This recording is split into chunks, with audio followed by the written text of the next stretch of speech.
கிறிஸ்தேசுக்குள் அன்பாய் அழைக்கப்பட்ட அன்புக்குரிய சகோதரர்களே, அன்புக்குரிய சகோதரிகளே, மீண்டுமாக நம்முடைய வாழ்நாட்களில் ஒரு நாளை நமக்கு கிருபையாக கூட்டி கொடுத்த நம்முடைய பிதாவாகிய தேவனுக்கு நம்முடைய ஆண்டவராகிய இயேசு கிறிஸ்துவின் நாமத்தினாலே நாம் துதிகளையும் ஸ்தோத்திரங்களையும் எடுத்துக்கொள்வோம். அடையன் சார்ந்திருக்கக்கூடிய வேலூர் சபையில் இருக்கக்கூடிய அனைத்து அன்பு சகோதர சகோதரிகளின் அன்பின் வாழ்த்துக்களையும் உங்களிடம் தெரிவித்துக் கொண்டு நம் பாடத்திற்குள்ளாக நாம் கடந்து செல்லலாம். சோ போன வாரத்துல இருந்து நம்ம ஞாயிற்றுக்கிழமையில கொஞ்சம் பார்க்கக்கூடிய பாடங்கள் வந்து பாத்தீங்கன்னா, முன்னாடினா ட்ரூத்துக்கு முன்னாடி வந்த சகோதரர்களுக்கு கொஞ்சம் புதுசா இருக்காது, கொஞ்சம் பழசாதான் இருக்கும். ஏன் அப்படின்னு பாத்தீங்கன்னா, நாம ஒரு 4-5 வாரங்களுக்கு புதிதாய் வந்த சகோதரர்களுக்காக பேசிக்லே கொஞ்சம் அட்வான்ஸா இருக்கக்கூடிய ஸ்டடீஸை நம்ம ஆராதனையில பாக்குறது என்ன பண்ணிருக்கோம் அப்படின்னு பாத்தீங்கன்னா, ஏற்கனவே முடிவு பண்ணிருக்கோம். அந்த முடிவு பண்ண அடிப்படையில என்ன பண்றோம் அப்படின்னு பாத்தீங்கன்னா, நம்ம பாடத்தை பார்த்து கொண்டுட்டு இருக்கோம். சோ அதன் அடிப்படையில தவறு இல்லை, எப்பவுமே நம்ம ஃபவுண்டேஷனை என்ன பண்ணலாம், ஸ்ட்ராங்கா போடுறது தவறே கிடையாது. ஏன்னா ஃபவுண்டேஷன் என்ன இருக்கணும் அப்படின்னு பாத்தீங்கன்னா ஸ்ட்ராங்கா இருக்கணும். அதே சமயத்துல இது ஒரு எப்படி கூட எடுத்துக்கலாம்னு பாத்தீங்கன்னா, ஒரு எவால்வேஷனா கூட எடுத்துக்கலாம். என்ன எவால்வேஷன் அப்படின்னு பாத்தீங்கன்னா, நம்மளே சோதனை பண்ணி கூட என்ன பண்ணலாம் அப்படின்னு பாத்தீங்கன்னா பாத்துக்கலாம், கரெக்டா நமக்கு எல்லா விஷயங்களும் ஞாபகம் இருக்கா அப்படின்னு. அப்படிதான் ஒரு எக்ரிஷால இப்ப ரீசெண்டா எதை எடுத்தோம் அப்படின்னு பாத்தீங்கன்னா, ரெக்வெஸ்ட் பண்ணனால சார்ட் ஆஃப் டேஜஸ் எடுத்தோம். சோ அப்படி எடுக்கும் பொழுது ஈவன் நிறைய ஏற்கனவே இருக்கக்கூடிய சகோதரர்களுக்கே அது நிறைய ரெஃப்ரெஷ் பண்ண மாதிரிதான் இருந்துச்சு அப்படின்றத பார்க்கணும். சோ அதன் அடிப்படையில் இன்னைக்கு நம்ம பார்க்கக்கூடிய பாடத்தினுடைய தலைப்பு என்ன அப்படின்னு பாத்தீங்கன்னா, சக்கரியாவின் 4 ரதங்கள் அப்படின்ற ஒரு பாடத்தை நம்ம பார்க்க போறோம். இது ஒரு ப்ராஃபசி பேஸ்டு சப்ஜெக்ட், ஒரு தீர்க்க தரிசன அடிப்படையிலான ஒரு பாடம். சோ நம்ம வசனம் வாசித்து ஆரம்பிக்கலாம். சக்கரியா 6ஆம் அதிகாரம் 1ஆம் வசனம். சக்கரியா 6ஆம் அதிகாரம் 1ஆம் வசனம். நான் திரும்பவும் என் கண்களை ஏறெடுத்து இதோ 2 பர்வதங்களின் நடுவாக புறப்பட்டு வருகிற 4 இரதங்களை கண்டேன். அந்த பர்வதங்கள் வெண்கல பர்வதங்களாய் இருந்தன. இதோ 2 பர்வதங்களின் நடுவாக புறப்பட்டு வருகிற 4 ரதங்களை கண்டேன். அந்த பர்வதங்கள் வெண்கல பர்வதங்களா இருந்தன. இப்போ தீர்க்கதரிசி சக்கரியா தீர்க்க தரிசன காட்சியில என்ன பார்க்கிறாரமா, கண்களை எடுத்து பார்க்கும்போது என்ன பார்க்கிறாரமா, 2 பர்வதங்களின் நடுவாக புறப்பட்டு வருகிற 4 ரதங்களை பாக்குறேன் அப்படின்றாரு. அப்படின்னா இந்த விஷயம்ல எத்தனை பர்வதம் இருக்கு? 2 பர்வதம். எத்தனை ரதங்கள் வருது? 4 ரதங்கள் வருது. 4 ரதங்கள் எங்க வருது அப்படின்னு கேட்டீங்கன்னா, இந்த 2 பர்வதங்கள் இருக்கு இல்லையா, இந்த 2 பர்வதங்கள் நடுவில் என்ன ஆகுது அப்படின்னு பாத்தீங்கன்னா, இந்த 4 ரதங்களும் வருதாமா. அதே சமயத்துல இந்த 2 பர்வதங்களும் பார்க்கறதுக்கு எப்படி இருக்காமா, வெண்கல பர்வதங்களாய் இருந்தன அப்படின்னு இருக்கு. சோ இதற்கான அர்த்தத்தை நாம என்ன பண்ணலாம் அப்படின்னு பாத்தீங்கன்னா நம்ம கண்டுபிடிக்கலாம். சோ ஞாபகம் வந்துருச்சா ஏற்கனவே கேட்டவங்களுக்கு? ஓகே. சோ அப்படின்னா இந்த இடத்துல முதல்ல நாம என்ன கண்டுபிடிக்கணும் அப்படின்னு பாத்தீங்கன்னா, இந்த 2 பர்வதங்கள் எதை அடையாளப்படுத்துது அப்படின்றத நம்ம கண்டுபிடிக்கணும். சொல்லுங்க பார்க்கலாம். சக்கரையாவின் 4 ரதங்கள்ல 2 பர்வதங்கள் எதை அடையாளப்படுத்துது? அதை ஈஸியா சொல்லிடலாம். பர்வதம் அப்படின்னாலே ரொம்ப ஈஸியா எதை கனெக்ட் பண்ணிடுவோம்னா ராஜ்யத்தை கனெக்ட் பண்ணிடுவோம். நான் கேட்கறது, சக்கரையாவின் 4 ரதங்கள் பாடத்துல வரக்கூடிய இந்த 2 பர்வதங்கள் எதை அடையாளப்படுத்தும்? Very good, very good, very good. So அப்படின்னா முதல்ல பர்வதம் எதை அடையாளப்படுத்தும் அப்படின்றத நம்ம என்ன பண்ணலாம், கண்டுபிடிச்சிடலாம். பர்வதம் அப்படின்னு சொல்லிட்டாலே அது எதை அடையாளப்படுத்துங்க? ராஜ்யத்தை அடையாளப்படுத்தும். பைபிள்ல மலை, பர்வதம் அப்படின்ற வார்த்தைகள் வந்தாலே பொதுவா அது எதை அடையாளப்படுத்தும் அப்படின்னா ராஜ்யத்தை அடையாளப்படுத்தும். அதுக்கு ஆதாரமா நம்ம வசனம் வாசிக்கலாம். தானியேல் 2ஆம் அதிகாரம் 35ஆம் வசனம். தானியேல் 2ஆம் அதிகாரம் 35ஆம் வசனம். தானியேல் 2ஆம் அதிகாரம் 35ஆம் வசனம். அப்பொழுது அந்த இரும்பும் களிமண்ணும் வெண்கலமும் வெள்ளியும் பொன்னும் ஏகமாய் நொறுங்குண்டு கோடை காலத்தில் போரடிக்கிற களத்திலிருந்து பறந்து போகிற பதரை போலாயிற்று. அவைகளுக்கு ஒரு இடமும் கிடையாதபடி காற்று அவைகளை அடித்துக் கொண்டு போயிற்று. சிலையை மோதின கல்லோவென்றால் ஒரு பெரிய பர்வதமாகி பூமியெல்லாம் நிரப்பிற்று. சோ நமக்கு நல்லா தெரியும் இந்த ஒரு வசனத்தை நம்ம எந்த பாடத்துல நம்ம பார்த்திருக்கோம் ஏற்கனவே. பேசிக்ல தானியேல் தீர்க்கதரிசனம் பாக்குறோமா? அப்படி பாடம் பாக்குறது இல்லையே. 5ஆம் உலக பேரரசு அப்படின்னு ஒரு பாடத்துல பார்ப்போம். அந்த பாடத்துல நம்ம என்ன பார்த்திருக்கோம் அப்படின்னு பாத்தீங்கன்னா, கடைசியில ஒரு கல்லு வந்து அந்த சிலையை என்ன பண்ணும் அப்படின்னு பாத்தீங்கன்னா மோதும். அது எந்த பகுதியில மோதும் அப்படின்னா அந்த சிலையினுடைய கால் பகுதியில மோதும். மோதிட்டு அந்த கல் என்ன ஆயிரும் அப்படின்னு பாத்தீங்கன்னா பூமி எல்லாம் நிரப்பி ஒரு பெரிய பர்வதமாச்சு அப்படின்னு நம்ம பார்த்தோம். அந்த பெரிய பர்வதம் எதை அடையாளப்படுத்துது அப்படின்றத அந்த பாடத்துல பார்த்தோம்னா கிறிஸ்துவின் ராஜ்யத்தை அடையாளப்படுத்துது அப்படின்னு பார்த்தோம். எப்படி கிறிஸ்துவின் ராஜ்யம் பூமி முழுக்க நிரப்ப போகுது அப்படின்ற ஒரு விஷயத்த அந்த பாடத்துல என்ன பண்ணுங்க நம்ம பார்த்தோம். ஓகேங்களா? சோ அப்படின்னா இந்த வசனத்தை இப்ப நம்ம ஏன் எடுத்து பார்த்தோம்னு பாத்தீங்கன்னா பேசிக்கான விளக்கம் பார்க்கறது எதுக்குன்னா மலை என்பது எதை அடையாளப்படுத்துது, அப்போ ராஜ்யத்தை அடையாளப்படுத்துது அப்படின்னு பாக்குறோம். இப்ப நாம இந்த தீர்க்க தரிசன காட்சியில எத்தனை மலையை பார்த்தோம்? எத்தனை மலையை பார்த்தோம்? 2 மலையை நம்ம பார்த்தோம். புரியுதுங்களா? 2 மலையை பார்த்தோம். நம்ம பார்த்துட்டு இருக்கிறது இப்ப பேசிக் அட்வான்ஸ் ஸ்டடிஸ் அப்படின்றதால மெயினா ஞாயிற்றுக்கிழமையில இதை ஏன் பாக்குறோம் அப்படின்னு பாத்தீங்கன்னா புதுசா வந்திருக்கக்கூடிய சகோதரர்களுக்காக. இப்ப அதனால ரொம்ப ஃபாஸ்டா மரமரன்னு யார் பதில் சொல்லணும் அப்படின்னு பாத்தீங்கன்னா ஏற்கனவே இந்த பாடத்தை கேட்ட சகோதரர்கள். சோ இப்போ இந்த மலை எந்த மலையா இருக்கு அப்படின்னு பாத்தீங்கன்னா வெண்கல பர்வதங்களா இருந்தது அப்படின்னு நம்ம பாக்குறோம். புரியுதுங்களா? வெண்கல பர்வதங்களா இருந்தது அப்படின்னு பாக்குறோம். இந்த ஆக்சுவலா வெண்கலம் அப்படின்ற ஒரு வார்த்தை இருக்கு இல்லையா, அது சரியான வார்த்தை கிடையாது. ஆக்சுவலா இந்த இடத்துல வரக்கூடிய வார்த்தை எந்த வார்த்தை அப்படின்னு பாத்தீங்கன்னா செம்பு. அதனுடைய ஸ்ட்ராங்ஸ் கன்கரன்ஸ் நம்பர் எது அப்படின்னா 5178. அப்படின்னா இந்த பர்வதங்கள் எப்படி இல்ல அப்படின்னு பாத்தீங்கன்னா வெண்கல பர்வதங்கள் கிடையாது. அதனுடைய சரியான மொழிபெயர்ப்பு என்ன அப்படின்னு பாத்தீங்கன்னா அந்த பர்வதங்கள் எப்படி இருக்கு? செம்புனால் செய்யப்பட்டிருக்கு. அந்த பர்வதங்கள் எப்படி இருக்கு? செம்புனால் செய்யப்பட்டிருக்கு. காப்பர் பர்வதம், காப்பர் மலை அப்படின்னு கூட வச்சுக்கலாம். அப்படின்னா இது வரைக்கும் நம்ம தீர்க்க தரிசன காட்சியில என்ன பார்த்திருக்கோம்? எத்தனை மலை இருக்கு? 2 மலை. 2 மலைக்கு நடுவுல என்ன வருது? 2 மலைக்கு நடுவுல என்ன வருது? 4 ரதங்கள் வருது. அந்த 2 மலை எப்படி இருக்குன்னு பார்த்துட்டோம். அந்த 2 மலை எப்படி இருக்குன்னு பார்த்துட்டோம். எப்படி இருக்குது? செம்பு, காப்பர். ஓகே, இப்ப நம்ம அடுத்து என்ன கண்டுபிடிக்கணும்? அடுத்து நாம் என்ன கண்டுபிடிக்க வேண்டும்? பைபிள்ல காப்பர் எதை அடையாளப்படுத்துது? பைபிள்ல காப்பர் செம்பு எதை அடையாளப்படுத்துது?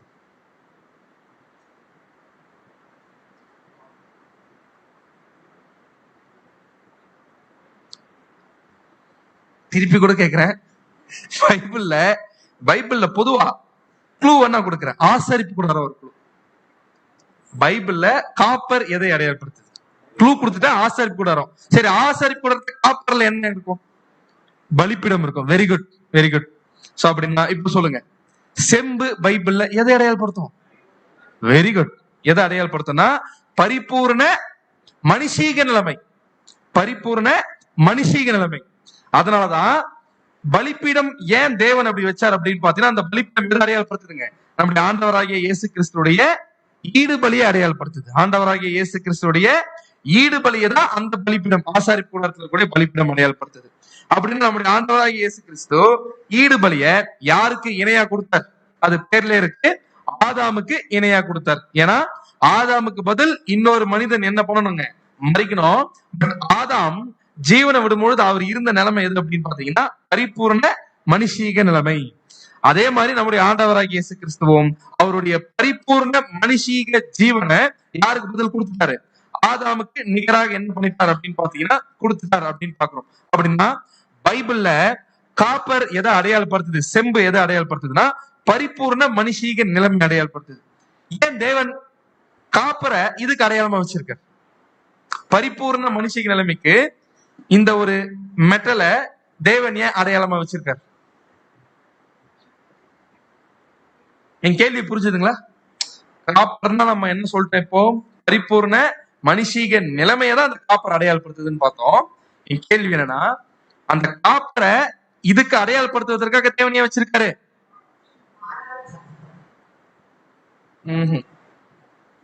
ஏன்னா இதே மகா பரிசுத்த ஸ்தலத்துல இருக்கக்கூடிய உடன்படிக்கை பெட்டி எதுல இருக்கும்? காப்பர்ல இருக்கும். அது எதுல இருக்குங்க? கோல்டுல இருக்கும். அப்படின்னா பைபிள்ல பொன் எதை அடையாளப்படுத்துது? தெய்வீக நிலைமை. தெய்வீக நிலைமை என்று சொல்லும் பொழுது பிதாவாகிய தேவன் இருக்கக்கூடிய நிலைமை. அப்படின்னா பிதாவாகிய தேவன் இருக்கக்கூடிய நிலைமை பைபிள்ல எதை அடையாளப்படுத்தப்பட்டிருக்குன்னா கோல்ட் டிவைன் நேச்சர், அந்த சாகாமைக்குரிய தன்மை தேவனுக்கு இருக்கு பாத்தீங்களா, அது எந்த நிலைமை? கோல்டு. கோல்டுக்கு நம்ம அடையாளப்படுத்தி பாக்குறோம். ஆனா இந்த காப்பர் பாக்குறதுக்கு எப்படி இருக்கும்? காப்பர் பாக்குறதுக்கு எப்படி இருக்கும்? கோல்டு மாதிரி தான் இருக்கும். நல்லா புரிஞ்சுங்க, கோல்டு மாதிரி தான் இருக்கும். அதனாலதான் பரிபூர்ண மனுஷ நிலைமைக்கு காப்பரை தேவன் அடையாளப்படுத்தியிருக்காரு.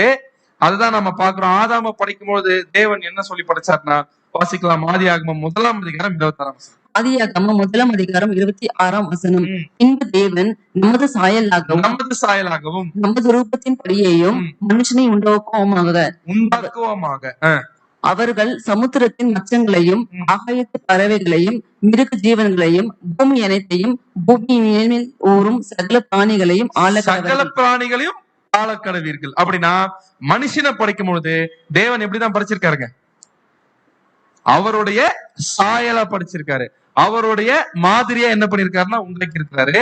பிதாவாகிய தேவன் எந்த தன்மையில இருக்கிறாருன்னா சாகாமைக்குரிய தன்மை, அழியாமைக்குரிய தன்மை. அந்த தெய்வீக சுபாவத்தை எதை வச்சு அடையாளப்படுத்திருக்காருன்னா கோல்டு. கோல்டு. ஆனா மனுஷனை படைக்கும் பொழுது அந்த தெய்வீக சுபாவத்துல படைக்கல. அவன் படைக்கப்பட்டது பரிபூர்ண மனுஷீக சுபாவம். அது யார் மாதிரி இருக்கும்? தேவன் மாதிரி இருக்கும். அதனாலதான் பரிபூர்ண மனுஷீக நிலைமைய எதை கொண்டு அடையாளப்படுத்துறாருன்னா காப்பரை வச்சு தேவன் என்ன பண்ணிருக்காருங்க? அடையாளப்படுத்திருக்காரு அப்படின்னு பாக்குறோம். அதனாலதான் மனுஷனை படைக்கும் பொழுது எப்படி படைச்சாராமா? வாசிக்கலாம். 8ஆம் சங்கீதம் 5ஆம் வசனம். சங்கீதம் 8ஆம் அதிகாரம் 5ஆம் வசனம். நீர் அவனை தேவதூதரிலும் சற்று சிறியவராக்கினீர். மகிமையினாலும் கனத்தினாலும் அவனை முடிசூட்டினீர். மகிமையினாலும் கனத்தினாலும் அவனை என்ன பண்ணீங்க? முடிச்சிட்டு. மகிமையினாலும் கனத்தினாலும் அவனை முடிசூட்டினீர். அப்படின்னா ஆதாம் படைக்கப்படும் பொழுது அவர் பரிபூர்ண மனுஷனா இருந்தாரு. அது மட்டும் இல்லாம அவரை மகிமையினாலும் கனத்தினாலும் முடிசூட்டினாராமா. அப்படி முடிசூட்டுறது யாருக்கு தான் சுட்டுவாங்க? யாருக்கு தான் சுட்டுவாங்க? ராஜாக்கு தான் என்ன பண்ணுவாங்கன்னு பாத்தீங்கன்னா சுட்டுவாங்க. அப்படின்னா ஆதாம் படைக்கப்படும் போது இருந்த நிலைமை என்ன? ராஜா. சரிங்களா? எதுக்கு ராஜா? இந்த பூமிக்கு ராஜாவா தான் யார் படைக்கப்பட்டிருக்காருன்னு பாத்தீங்கன்னா ஆதாம் படைக்கப்பட்டிருக்காரு. அப்படின்னா முதல்ல ஆதாம் படைக்கப்படும் பொழுது இந்த பூமியின் ராஜ்யம் யாருடைய கட்டுப்பாட்டுக்குள்ளதான் இருந்துச்சு? ஆதாமுடைய கட்டுப்பாட்டுக்குள்ளதான் இருந்துச்சு. புரியுதுங்களா? இதுதான் அந்த முதலாவது மலை. எந்த முதலாவது மலை? நம்ம பார்த்தோம்ல, மறந்துட்டுமா? சரி, திருப்பி நான் ஞாபகம் கொடுத்துறேன். மிஷன்ல எத்தனை மலை பார்த்தோம்? நம்ம பார்க்கல, சக்கரையா பார்த்தாரு. எத்தனை மலை? 2 மலை. 2 மலையும் பார்க்கறதுக்கு எப்படி இருக்கு? காப்பர். 2 மலையும் காப்பர் மலை. நடுவுல என்ன வருதாமா? அந்த 2 மலைக்கு நடுவுல 4 ரதங்கள் வருது அப்படின்னு பாக்குறோம். அந்த 2 மலைக்கு நடுவுல 4 ரதங்கள் வருது அப்படின்னு பாக்குறோம். அப்படின்னா அந்த ஒரு மலை எதை அடையாளப்படுத்தும் பாத்தீங்கன்னா ஆதாம் படைக்கப்படும் பொழுது ஆதாமுடைய கட்டுப்பாட்டுக்குள்ளதான் இந்த உலகம் இருந்துச்சு. அந்த ராஜ்யத்தை அடையாளப்படுத்துது. புரியுதுங்களா? அப்படின்னா ஏன் அந்த மலை காப்பரா கொடுக்கப்பட்டிருக்கு? புரியுதா இப்போ? ஏன்னா ஆதாம் படைக்கப்படும் போது எந்த நிலைமையில படைக்கப்பட்டிருக்காரு? பரிபூர்ண மனுஷீக நிலைமையில என்ன பண்ணப்பட்டிருக்காரு? படைக்கப்பட்டிருக்காரு. அதனாலதான் அந்த மலை எப்படி இருக்கு அப்படின்னு பாத்தீங்கன்னா காப்பர். ஓகேங்களா? இப்போ ஒரு மலை மட்டும் தான் இருக்கா? இல்ல, இன்னொரு மலை இருக்கு. அந்த இன்னொரு மலை எதை அடையாளப்படுத்துது அப்படின்னு பார்த்தா அதுவும் எப்படிதான் இருக்கு? காப்பரா தான் இருக்கு. அப்படின்னா அந்த மலை எதை அடையாளப்படுத்தும்? அந்த மலை எதை அடையாளப்படுத்தும்? 1000 வருட அரசாட்சியா? 1000 வருட அரசாட்சின்னு எக்ஸாக்டா சொல்ல முடியாது. 1000 ஆண்டு அரசாட்சி முடிஞ்சிட்ட பிறகு மனுஷன் எப்படி இருப்பான்? 1000 ஆண்டு அரசாட்சி முடிஞ்சிட்ட பிறகு மனுஷன் எப்படி இருப்பான்? ஆதாம் எழுந்து போன நிலைமைய ஒட்டுமொத்த மனுக்கும் என்ன பண்ண போறாங்க?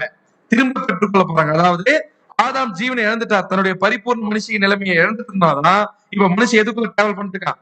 பாவ மரணத்துக்குள்ள டிராவல் பண்ணிட்டு இருக்கான். கிறிஸ்துவனுடைய 1000 ஆண்டு அரசாட்சியுடைய முடிவுல எதை பெற்றுக்கொள்ள போறான்? அவன் இழந்து போன நிலைமைய மறுபடியும் என்ன பண்ண போறான்? பெற்றுக்கொள்ள போறான். அவன் இழந்து போன நிலைமை எது? பரிபூர்ண மனுஷீக நிலைமை இழந்துட்டான். அது அவன் மறுபடியும் அந்த ராஜ்யத்தை என்ன பண்ண போறான்? பெற்றுக்கொள்ள போகிறான். மனுஷன் இழந்து போன கிங்டம் மனுஷன் திரும்பவும் என்ன பண்ண போறான் அப்படின்னு பாத்தீங்கன்னா பெற்றுக்கொள்ள போறான். அப்படின்னா 1000 ஆண்டு அரசாட்சிக்கு பிறகு மனுக்குலம் சீர்திருந்தப்பட்ட நிலைமையில மறுபடியும் ராஜாவாவாங்க எல்லா மனுஷனும். யார மாதிரியே? ஆதாம் மாதிரியே. அதுதான் எதை அடையாளப்படுத்துதுங்க? அந்த இரண்டாவது மலையை அடையாளப்படுத்துது. வாசிக்கலாம். மத்தேயு 25 34 வசனம். மத்தேயு 25 அப்பொழுது ராஜா தமது வலது பக்கத்தில் நிற்பவர்களை பார்த்து, வாருங்கள், என் பிதாவினால் ஆசீர்வதிக்கப்பட்டவர்களே. அப்பொழுது ராஜா தமது வலது பக்கத்தில் நிற்பவர்களை பார்த்து, வாருங்கள், என் பிதாவினால் ஆசீர்வதிக்கப்பட்டவர்களே, உலகம் உண்டானது முதல் உங்களுக்காக ஆயத்தம் பண்ணப்பட்டிருக்கிற ராஜ்யத்தை என்ன பண்ணுங்க நீங்க. யார பார்த்து சொல்றாரு இத? உலக ஜனங்களை பார்த்து சொல்றாரு. எந்த ஓமையில சொல்றாரு இது? வெள்ளாடு செம்மறியாடு ஓமையில. அப்படின்னா ஆண்டவராகிய இயேசு கிறிஸ்துவுடைய ராஜ்யத்துல எல்லா உலக ஜனங்களும் உயிரோடு எழுந்து வந்துருவாங்களா? எல்லா உலக ஜனங்களும் உயிரோடு எழுந்து வந்துருவாங்களா? உயிரோடு எழுந்து வந்த பிறகு இயேசு கிறிஸ்து கூட சேர்ந்து யாரும் இருக்க போறோம்? சபையா இருக்க போறோம். எங்க இருக்க போறோம்னு பாத்தீங்கன்னா மகிமையில. நாம கிறிஸ்துவோட கூட சேர்ந்து ஒட்டுமொத்த உலக ஜனங்களும் உயிரோடு எழுப்பி அவர்களுக்கு சீர்திருத்தலை சொல்லி கொடுத்து அவங்களுக்கு நன்மை தீமை என்ன பண்ண போறோம்? நாம சொல்லி கொடுக்க போறோம். சரிங்களா? அப்படி சொல்லி கொடுக்கும் பொழுது அதுல மெஜாரிட்டி ஆஃப் உலக ஜனங்கள் என்ன பண்ண போறாங்க அப்படின்னு பாத்தீங்கன்னா கீழ்ப்படிய தான் போறாங்க. எல்லா உலக ஜனங்களும் கீழ்ப்படிய தான் போறாங்க. அந்த ஒரு குரூப் தான் என்ன ஆகாதுங்க, கீழ்ப்படியாமலே போயிடும். இயேசு கிறிஸ்துவோட ராஜ்யத்தை உயிரோட எழும்பி நன்மை தீமையை கற்றுக்கொண்ட பிறகும் கீழ்ப்படியாம போயிருவாங்க. அவங்கதான் எங்க போக போறாங்கன்னு பாத்தீங்கன்னா அல்டிமேட்டா இரண்டாம் மரணத்துக்குள்ள போறாங்க. நித்திய அழிவுக்குள்ள கொண்டு போய் போட்டுருப்பாரு, அழிச்சிருவார் தேவன் இல்லாத மாதிரி. ஆனா மெஜாரிட்டியா கீழ்ப்படியக்கூடிய ஜனங்கள் எதை பெற்றுக்கொள்ள போறாங்க அப்படின்னு பாத்தீங்கன்னா நித்திய ஜீவனை பெற்றுக்கொள்ள போறாங்க. மறுபடியும் ஆதாம் இழந்து போன ஜீவனை என்ன பண்ண போறாங்க? பெற்றுக்கொள்ள போறாங்க. அப்படின்னா மறுபடியும் மனுஷன் ராஜாவாயிடுறான். அதான் வாசிக்கிறோம். வெளிப்படுத்தின விசேஷம் 22 வெளிப்படுத்தின விசேஷம் 22 வெளிப்படுத்துதல் 22 அங்கே ராக்காலம் இராது. அங்கே ராக்காலம் இராது. எங்கே ராக்காலம் இராது? அங்கே 1000 இயர்ஸ் முடிஞ்ச பிறகு ராக்காலம் இருக்குமா? ராக்காலத்தை எது கூட கம்பேர் பண்ணுவோம்? நாம உபத்திரவத்தை கூட கம்பேர் பண்ணுவோம். 1000 ஆண்டு அரசாட்சியை முடிச்சிட்ட பிறகு நிச்சயமா என்ன இருக்காதுங்க, உபத்திரவமே இருக்காது. விளக்கும் சூரியனுடைய வெளிச்சமும் அவர்களுக்கு வேண்டுவதில்லை. தேவனாகிய கர்த்தரே அவர்கள் மேல் பிரகாசிப்பார். அவர்கள் சதா காலங்களிலும் அரசாழ்வார்கள். அவர்கள் சதா காலங்களிலும் அரசாழ்வார்கள். யாரு? யார பத்தி சொல்லுது வசனம்? அது சபையை பத்தி கிடையாதுங்க, அது உலக ஜனங்களை பத்தி. சரிங்களா? அப்படின்னா ஆதாம் எப்படி தன்னுடைய ராஜ்ய பாரத்தை இழந்து போயிட்டாரோ, அவர் இழந்து போன ராஜ்ய பாரத்தை மறுபடியும் ஆதாம் என்ன பண்றாருங்க, பெற்றுக்கொள்கிறார். ஆதாம் பெற்றுக்கொள்கிறார் சொல்லும் போது யாரும் கூட சேர்ந்து பெற்றுக்கொள்வார்கள். ஆதாமுடைய சந்ததியும் என்ன பண்ணுவாங்கன்னு பாத்தீங்கன்னா இந்த உலகத்துல பெற்றுக்கொள்வாங்க. இது யாரை பத்தி படிக்கல, நம்மளை பத்தி படிக்கல. ஏன்னா நம்ம எங்க வரப்போறதுல உயிர் தேர்ந்து, உலக உயிர் தேர்தல வரப்போறதே கிடையாது. கரெக்டா? நம்ம எங்க உயிர் தேர்ந்து போறோம்? நாம இந்த உலகத்துல உயிரோட எழுப்பக்கூடிய வேலையே இயேசு கிறிஸ்து கூட இருந்து பரலோகத்துல இருந்து செஞ்சுட்டு இருப்போம். பட் இந்த வேலைய நாம செய்யும் பொழுது பூமியில என்ன பண்ண போறது இல்ல, இருக்க போறதில்ல. இந்த வசனம் முழுக்க முழுக்க யார பத்தினதுன்னா உலக ஜனங்களுக்கு நடக்கக்கூடிய ஒரு ஆசீர்வாதத்தை பத்தினது. அப்படின்னா கிளியரா ஆதாம் முடிசூட்டப்பட்டாரு, இழந்துட்டாரு, மறுபடியும் அதை என்ன பண்றாங்க, பெற்று கொள்கிறார்கள். சரிங்களா? அதுதான் நாம விஷயம்ல பார்த்தோம். எத்தனை மலை? 2 மலை. ஒரு மலை எதை அடையாளப்படுத்துது? ஆதாம் ஏதேன் தோட்டத்துல பரிபூர்ணமாக இருந்த நிலைமை. முதல் படைக்கப்படும் பொழுது உலகத்தினுடைய ராஜ்யம் யார் கட்டுப்பாட்டுக்குள்ள இருந்துச்சு? ஆதாமுடைய கட்டுப்பாட்டுக்குள்ள இருந்துச்சு. சரிங்களா? அது ஒரு மலை. 2வது மலை அதுவும் காப்பர் தான். அப்படின்னா 2வது மலை எதை அடையாளப்படுத்துதுன்னா பூரணமாக்கப்பட்ட மனுக்குலம். எப்போ? 1000 ஆண்டு அரசாட்சி முடிஞ்சிட்ட பிறகு. அப்படின்னு எது ஆரம்பிச்சிருக்கோம்? யுகமே என்ன இருக்கும் அப்படின்னு பாத்தீங்கன்னா ஆரம்பிச்சிருக்கும். இப்ப அப்படின்னா 2 மலைக்கு நடுவில் என்ன இருக்கு? 2 மலை அப்படின்னு சொல்லிட்டோம்னா நடுவில் என்ன இருக்குது? பள்ளத்தாக்கு. புரியுதுங்களா? நடுவில் என்ன இருக்கு? பள்ளத்தாக்கு. அப்படின்னா பைபிள்ல பள்ளத்தாக்கு எதை அடையாளப்படுத்தும்? பைபிள்ல பள்ளத்தாக்கு எதை அடையாளப்படுத்தும்? மரண நிலைமையை அடையாளப்படுத்தும் பள்ளத்தாக்கு. அதனாலதான் ஒருத்தர் பாட்டாவே பாடியிருக்காரு. பாருங்க, பவுலா? தாவீது. வாசிக்கலாம். 23ஆம் சங்கீதம் 4ஆம் வசனம்.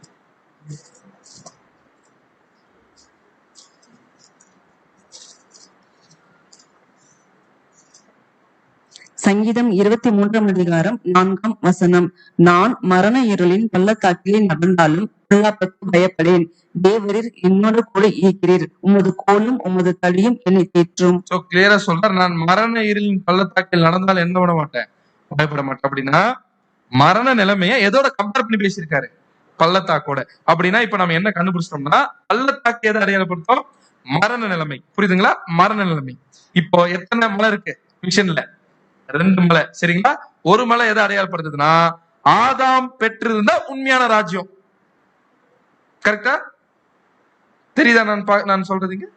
ஆதாம் பெற்றிருந்த உண்மையான ராஜ்யம் எப்ப பெற்றிருந்தார்? அத அவர் படைக்கப்படும் போது பெற்றிருந்தார். சரிங்களா? அதுக்கு அடுத்தது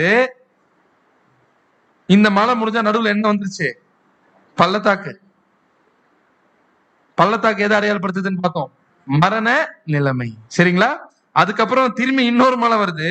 அந்த இன்னொரு மலை எதை அடையாளப்படுத்துது அப்படின்னு பாத்தீங்கன்னா, சீர் பொருந்தப்பட்ட மனிதனுடைய ராஜ்யம். எதுக்கப்புறமா? ஆண்டவராகிய இயேசு கிறிஸ்துவோட ராஜ்யம் முடிஞ்ச உடனே அந்த ராஜ்யத்துடைய நோக்கமே என்னதா? ஒரு ஆளுகை செய்யக்கூடிய நோக்கமே என்னதா? ஒட்டுமொத்த உலக ஜனங்களையும் மறுபடியும் உயிரோடு எழுப்பி அவர்களை பழையபடி சீர் பொருந்த பண்ணி ஆதாம் எழுந்து போன நிலைமைக்கு என்ன பண்ணும்? கொண்டு வரணும். கொண்டு வந்துருவாரா? கொண்டு வந்துருவாரு. எப்ப அது முடியும்? 1000 ஆண்டு அரசாட்சி முடியும் பொழுது. புரியுதுங்களா? அது சீர் பொருந்தப்பட்ட மனுஷனுடைய ராஜ்யம். அப்படின்னா இது ரெண்டுத்துக்கு நடுவுல யார் இருக்கிறது? சரி, இப்ப நாம் எங்க இருக்கோம் அப்படின்னு கேட்ட என்ன சொல்லலாம்? இப்ப நாம எங்க இருக்கோம்? மலையில இருக்கோம். எங்க இருக்கோம்? மலைக்கு நடுவுல இருக்கும். மலைக்கு நடுவுல இருக்கும். அப்படின்னா இந்த 2 மலைக்கும் எவ்வளவு காலப்பகுதி அப்படின்னு கேட்டா என்ன பதில் சொல்லலாம்? எவ்வளவு டியூரேஷன் அப்படின்னு கேட்டா என்ன பதில் சொல்லலாம்? இதுக்கும் பதில் சொல்ல ரொம்ப கஷ்டம். ஏன்னா அதுல என்ன பண்ணிருக்கு? போட்டிருக்கு 7000 வருஷம். புரியுதுங்களா? 7000 வருஷம். அப்படின்னா ஆதாம் பாவம் பண்ணிட்டு பாவத்துக்குள்ள வந்துட்டாரா? அந்த பாவம் உலகத்துக்குள்ள பிரவேசிச்சா? திரும்பியும் அதே மனுக்குலம் எந்த நிலைமைக்கு வர போறாங்க? பழைய சீர் பொருந்தப்பட்ட நிலைமைக்கு ஒட்டுமொத்த மனுக்குலம் வரப்போகுது. அது நடுவுல கேப் எவ்வளவு இருக்க போதாமா? 7000 வருட கேப். புரியுதுங்களா? 7000 வருஷத்தினுடைய முடிவுல தான் மனுஷன் என்ன பண்ண போறான்? சீர் பொருந்தப்பட்ட நிலைமைக்கு என்ன பண்ண போறான் அப்படின்னு பாத்தீங்கன்னா வரப்போறோம். இது நம்ம 1000 இயர்ஸ் கேஸ்ட்ல திங்கட்கிழமை பார்க்கக்கூடிய கேஸ்ட்ல கூட என்ன பண்றோம் தெளிவா பார்த்திருக்கோம் இல்லையா? இந்த 7000 வருஷம் எப்படி அப்படின்றத நம்ம பார்த்திருக்கோம். உதாரணத்துக்கு ஆதியாகமத்துல நம்ம பார்த்தோம்ல, சாயங்காலமும் விடியற் காலமும் ஆகி 1ஆம் நாள் ஆயிற்று, 2ஆம் நாள் ஆயிற்று அப்படின்னு வரும். தேவன் உலகத்தை படைக்கிற விஷயத்த, கிரியேஷனை பத்தி நம்ம பார்க்கும்பொழுது பார்த்திருக்கோம். அதுல அந்த பாடத்திலேயே நம்ம பார்த்திருக்கோம். அந்த மனுஷன் எந்த நாள்ல படைக்கப்படுறான்? மனிதன் எந்த நாள்ல படைக்கப்படுறான்? 6வது நாள்ல என்ன பண்றான் அப்படின்னு பாத்தீங்கன்னா படைக்கப்படுறான். சரிங்களா? 6வது நாளுடைய கடைசியில மனுஷன் படைக்கப்படுறான். அதுக்கப்புறம் 7வது நாள் தேவன் என்ன பண்றாரு? ஓய்ந்திருக்கிறார் அப்படின்னு பாக்குறோம். 7வது நாள்ல தேவன் ஓய்ந்திருக்கிறார் அப்படின்னு பாக்குறோம். இப்போ ஆதியாகமத்துல வரக்கூடிய ஒவ்வொரு நாள்னு பாக்குறோம்ல, 1 நாள் 2 நாள் 3 நாள் அப்படின்னு பாக்குறோம்ல, அந்த ஒவ்வொரு நாளுடைய காலப்பகுதி எவ்வளவு? 24 மணி நேரமா? 24 ஹவர்ஸா? இல்ல. கரெக்டா? அப்படின்னா ஆதியாகமத்துல வரக்கூடிய ஒவ்வொரு நாளுடைய காலப்பகுதி எவ்வளவு? நம்ம பாக்குறோம், சாயங்காலமும் விடியற் காலமாகி 1ஆம் நாள் ஆயிடுச்சு. அப்படியே நம்ம பார்த்துட்டே வருவோம். அதுல என்ன இருக்காது தெரியுமா? சாயங்காலமும் விடியற் காலமும் ஆகி 7ஆம் நாள் ஆயிடுச்சு, தேவன் அதை நல்லது என்று கண்டார்னு பைபிள் இருக்கா? இருக்காது வசனம். எதுக்கு மட்டும் இருக்காது தெரியுமா? 7வது நாளுக்கு மட்டும் இருக்காது. அது ஏன்றதை நம்ம பார்க்கலாம். இப்ப நாம என்ன கண்டுபிடிக்கணும்னா, ஆதியாகமத்துல சொல்லப்பட்ட அந்த ஒவ்வொரு நாளுடைய காலப்பகுதி எவ்வளவு அப்படின்றத நம்ம கண்டுபிடிக்கணும். அந்த ஒவ்வொரு நாளுடைய காலப்பகுதி எவ்வளவுன்னு நம்ம ஏற்கனவே கண்டுபிடிச்சிட்டோம் பாடத்துல. 7000 வருடம். ஆதியாகமத்துல சொல்லப்பட்ட ஒவ்வொரு நாளுடைய காலப்பகுதி எவ்வளவுங்க? 7000 இயர்ஸ் அப்படின்னு பார்த்திருக்கோம். எப்படி? எதன் அடிப்படையில?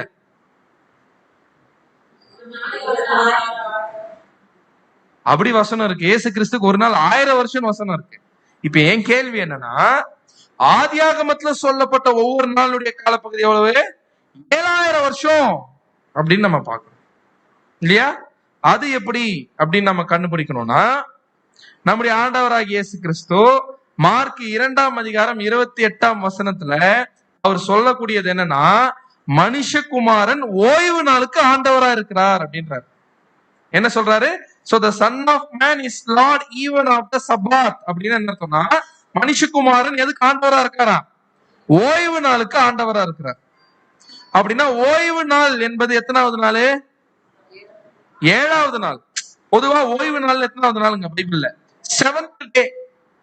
ஓய்வு நாளுக்கு நான் ஆண்டவரா இருக்கிறேன். ஆண்டவர்னால என்ன அர்த்தம்? ஆளுகை செய்கிறவர். அப்படின்னா ஆண்டவரா இயேசு கிறிஸ்து என்ன சொல்றாரா? நான் எதை ஆளுகை செய்ய போறேன்? ஓய்வு நாள ஆளுகை செய்ய போறேன் அப்படின்றார். எதை ஆளுகை செய்ய போறேன்? ஓய்வு நாள நான் ஆளுகை செய்ய போறேன் அப்படின்ட்டார். இப்ப நாம என்ன கண்டுபிடிக்கணும்னா, இந்த ஓய்வு நாள நான் ஆளுகை செய்ய போறேன்னு சொல்றாரு ஆண்டவரா இயேசு கிறிஸ்து. அந்த ஓய்வு நாள் என்பது 24 மணி நேரமா? இல்ல. ஏன்னா ஓய்வு நாள், பல பண்டிகைகள் எல்லாம் இஸ்ரேல் ஜனங்களுக்கு ஏன் கொடுக்கப்பட்டது அப்படின்னு பாத்தீங்கன்னா, அதெல்லாம் நிழல். அது எல்லாத்துக்குமே ஒரு மிகப்பெரிய நிஜம் இருக்கு. வாசிக்கலாம். கொலோசியர் 2ஆம் அதிகாரம் 16ஆம் வசனம் 17ஆம் வசனம். கொலோசியர் 2ஆம் அதிகாரம் 16 முதல். ஆகையால் போஜனத்தையும் பானத்தையும் குறித்தாவது, பண்டிகை நாளையும் மாத பிறப்பையும் ஓய்வு நாட்களையும் குறித்தாவது ஒருவனும் உங்களை குற்றப்படுத்தாதிருப்பானாக. அவைகள் வரும் காரியங்களுக்கு நிழலாயிருக்கிறது. அவைகள் வரும் காரியங்களுக்கு நிழலா இருக்கு. எவைகள்? இஸ்ரேல் ஜனங்களுக்கு தேவன் கொடுத்த ஓய்வு நாள், பண்டிகை எல்லாமே என்னவாமா? நிழல். அது என்ன கிடையாது? நிஜம் கிடையாது. அவைகளின் பொருள் யாரை பற்றினது? பொருள் கிறிஸ்துவை பற்றினது. எப்படி சரிங்களா? உதாரணத்துக்கு பஸ்கா பண்டிகை கொடுத்தாரா? இஸ்ரேல் ஜனங்களுக்கு பஸ்கா பண்டிகை அப்படின்னு ஒண்ணு கொடுத்தாரு. அந்த பஸ்கா பண்டிகை என்பது ஒரு நிழல் தான். அதுக்கு ஒரு நிஜம் இருக்கு. பஸ்கா ஆட்டுக்குட்டி எத்தனை மணிக்கு அடிப்பாங்க தெரியுங்களா? எந்த மாசம் அடிப்பாங்க? நீசான் மாசம் 14ஆம் தேதி மத்தியானம் 3 மணிக்கு. சரிங்களா? கரெக்டா? ஏன் அதை தேவன் கொடுத்தாருன்னா, அது நிழல், அது நிஜம் கிடையாது. நிஜம் எது அப்படின்னு பாத்தீங்கன்னா, அப்போஸ்தலன் பவுல் சொல்றாரு நிஜத்தை பத்தி, நம்முடைய பஸ்காவாகிய கிறிஸ்து நமக்காக என்ன பண்ணப்பட்டிருக்காரு? பலியிடப்பட்டிருக்காரு. அப்படின்னா கரெக்டா அவர் எப்ப சிலுவையில மரிச்சாரு? அதே நீசான் மாசம் 14ஆம் தேதி மத்தியானம் 3 மணிக்கு நம்முடைய ஆண்டவராகிய இயேசு கிறிஸ்து என்ன பண்றாருன்னு பாத்தீங்கன்னா, சிலுவையில மரிக்கிறார்.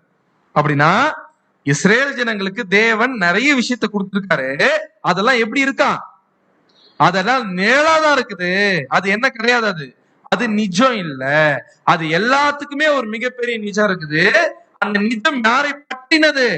கிறிஸ்துவை பற்றினது அப்படின்னு என்ன பண்றாருன்னா சொல்றாரு.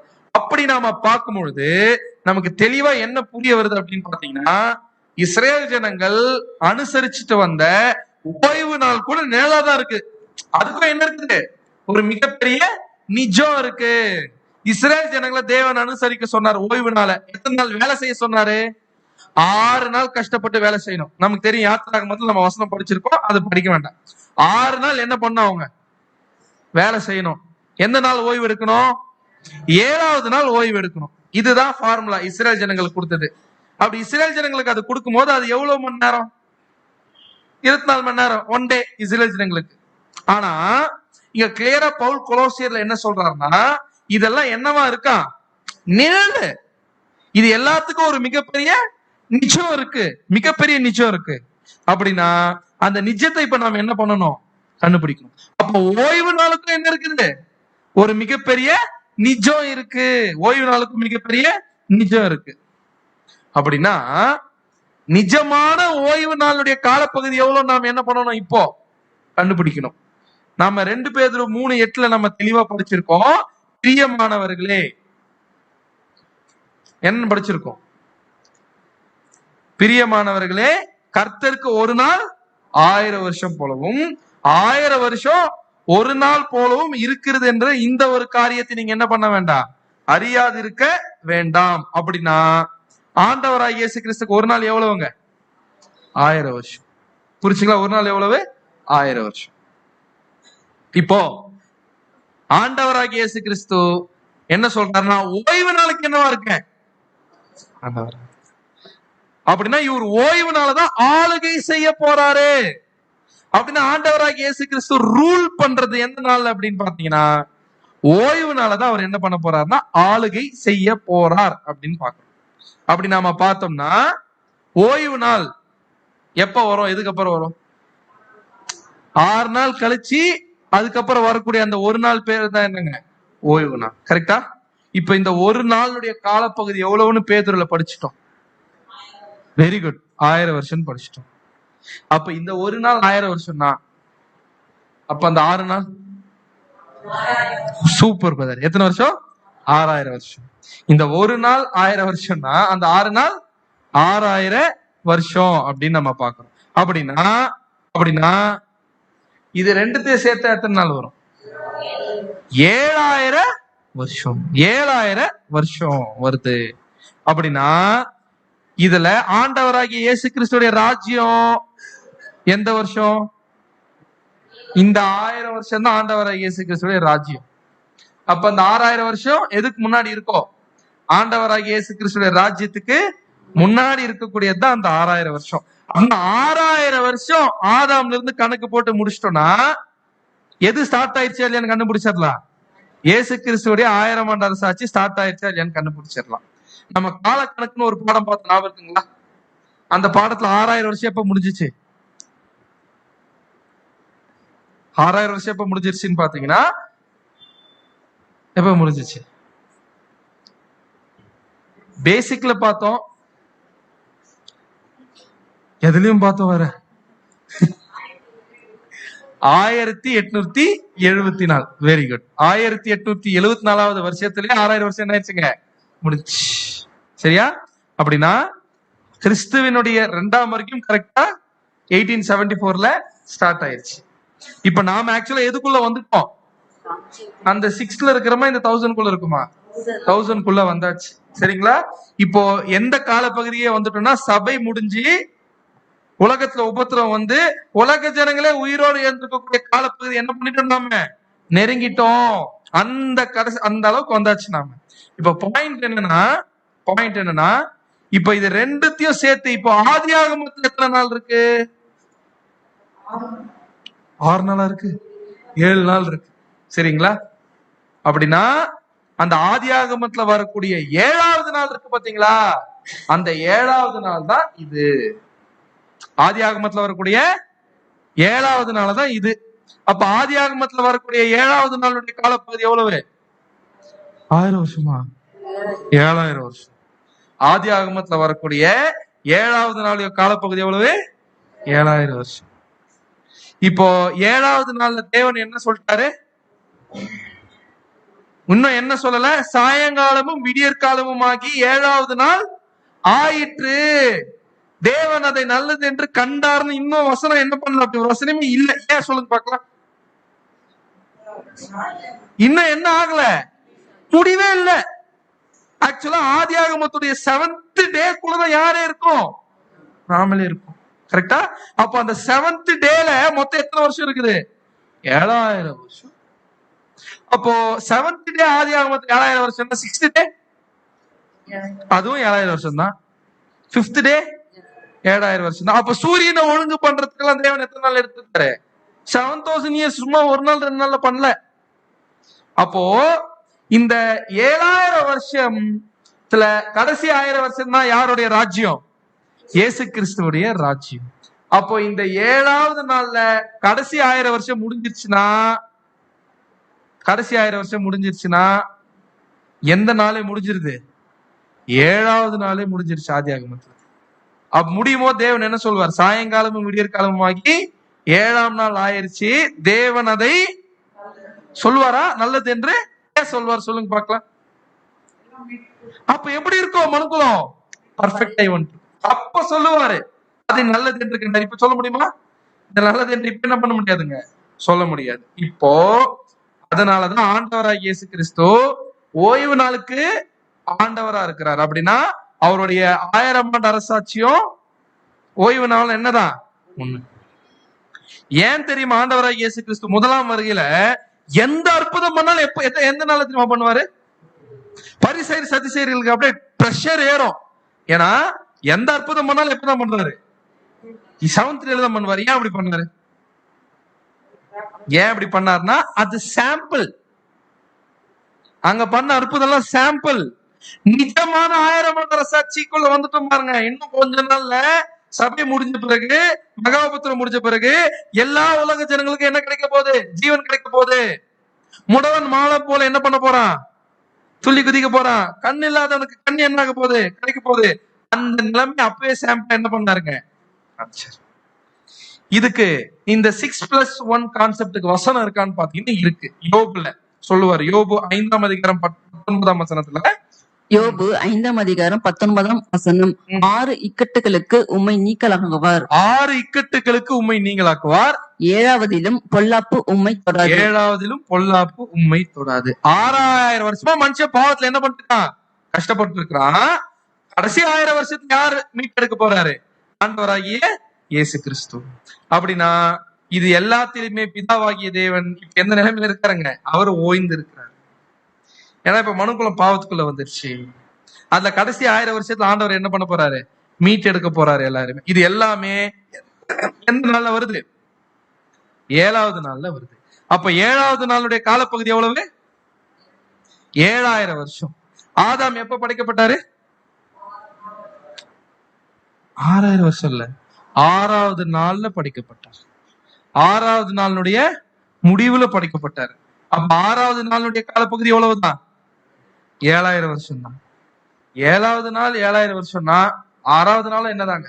ஒண்ணும் இல்ல, ரொம்ப பெரிய இது என்ன கிடையாதுன்னா நியூக்ளியர் பிசிக்ஸ் எல்லாம் இல்ல. இது கொஞ்சம் நம்ம யோசிச்சாலே கண்டுபிடிச்சிடலாம். ஞாயிற்றுக்கிழமை எவ்வளோ நேரம்? அதேதான் சனிக்கிழமையும், அதேதான் வெள்ளிக்கிழமையும், அதேதான் என்னங்க, எல்லாம் ஒரு 24 மணி நேரம் தானே. அதே மாதிரிதான் 7வது நாள் 7000 வருஷம்னா 6வது நாள் என்னதாங்க? 7000 வருஷம். 5வது நாள் என்னதான்? 7000 வருஷம் தான். இதுல ஆதாம் எந்த நாள்ல படைக்கப்பட்டாரு? 6வது நாள்ல தான் படைக்கப்பட்டாரு. 6வது நாளுடைய முடிவுல படைக்கப்பட்டார். எந்த வருஷம் அப்படின்னு பாத்தீங்கன்னா 6998வது வருஷத்துல என்ன பண்றாரு? படைக்கப்பட்டாரு. எதுல? 6th டேல. இதெல்லாம் குரோனாலஜி பாடத்துல என்ன பண்ணிட்டோம்? நாம பார்த்துட்டோம் ஏற்கனவே.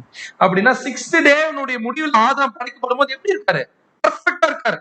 பர்ஃபெக்டா இருக்கிறாரு. ஆதாம் பாவம் பண்றாரு எந்த நாள் ஆரம்பிக்குது? நான் சொல்ல புரியுதுங்களா? ஆதாம் பாவம் பண்றாரு எந்த நாள் ஆரம்பிக்குதுங்க? 7th டே ஆரம்பிச்சிருச்சு. அந்த 7th டேல கடைசி 1000 வருஷத்துல தான் யார் மீட்டெடுக்க போறாரு? இயேசு கிறிஸ்து மீட்டெடுக்க போறாரு. அப்ப 7000 இயர்ஸ் ஆகும். எதுக்கு? ஒட்டுமொத்த மனுக்குலமும் இழந்து போன நிலைமைக்கு மறுபடியும் வர்றது 7000 இயர்ஸ் ஆகும். அதுதான் எந்த நாள்? ஆதியாகமத்துல வரக்கூடிய 7வது நாள். அது இன்னும் என்ன ஆகல? முடியல. இப்ப நம்ம எந்த நாள்ல இருக்கோம்? ஆதியாகமத்துல வரக்கூடிய 7th டேக்குள்ள நாம இப்ப இருக்கோம். இப்போ அந்த கிறிஸ்துவோட 1000 மணி நேர சாட்சி முடியறதும் எது முடியறதும் கரெக்டா வரும். 7th டே முடியறதும் கிறிஸ்துவோட 1000 மணி நேர சாட்சி முடியறதும் ஒன்னா என்ன ஆகும்னு பாத்தீங்கன்னா வரும். அதான் நம்ம 1 கொரிந்தியர் 15:24 நம்ம வாசிப்போம். அதன் பின்பு முடிவு உண்டாகும். இயேசு கிறிஸ்துவோட ராஜ்யத்துக்கு ஒரு முடிவு உண்டாகும். எப்ப முடிவு உண்டாகும்? 1000 மணி நேர சாட்சி முடியும் போது யாருடைய ராஜ்யம் முடிஞ்சிடும்? இயேசு கிறிஸ்துவோட ராஜ்யம் முடிஞ்சிடும். அப்பொழுது அவர் சகல துரைத்தனத்தையும் சகல அதிகாரத்தையும் வல்லமையும் பரிகரித்து தேவனும் பிதாவுமா இருப்பதற்கு ராஜ்யத்தை என்ன பண்ணிடுவாராம்? ஒப்புக்கொள். யாருக்கிட்ட ராஜ்யத்தை ஹேண்ட் ஓவர் பண்ணிடுறாரு? இப்ப புரியுதுங்களா? அந்த மலை எது? ஆதாம் பெற்றிருந்த உண்மையான ராஜ்யம். எப்ப பெற்றிருந்தாரு? படைக்கப்படும் போது பெற்றிருந்தார். அவர் பாவம் பண்ண உடனே எந்த நாள் ஆரம்பிக்குது? கரெக்டா 7th டே. 7th டேனுடைய காலப்பகுதி எவ்வளவு? 7000 இயர்ஸ். 7000 இயர்ஸ் முடியும் பொழுது ஏதோ முடிச்சுட்டு இருக்கோம். ஏன்னா அந்த 7000 இயர்ஸ்ல தான் கடைசி 1000 வருஷம் யாருடைய ராஜ்யம்? கிறிஸ்துவின் ராஜ்யம். அப்ப அந்த 7000 இயர்ஸ் முடியும் பொழுது மனுஷன் எந்த நிலைமைக்கு வந்துடுறான்? சீர் பொருந்தப்பட்ட நிலைமைக்கு மனுஷன் வந்துடுறான். இதுதான் அந்த 2 மலை. அந்த 2 மலை, இந்த 2 மலை கேக்குறீங்களா? சக்கரையா பார்த்த 2 மலை. அது 2 எப்படி இருக்கு பாக்குறதுக்கு? காப்பர். காப்பர் எதை அடையாளப்படுத்துது? பரிபூர்ண மனுஷிகள். அதுதான் ஃபர்ஸ்ட் ஆதாம் படைக்கப்படும் பொழுது இருந்தாரு. அது இழந்துட்டார். அது திரும்பிய மனுஷனுக்கு என்ன ஆயிருங்க? கிடைச்சிரும். அது கிடைக்கிறதுக்கு எவ்வளவு காலப்பகுதி எடுக்க போகுது? 7000 வருஷம் இருக்குது. அப்படின்னா இந்த 2 மலைக்கு நடுவில் என்ன இருக்குது? பள்ளத்தாக்கு.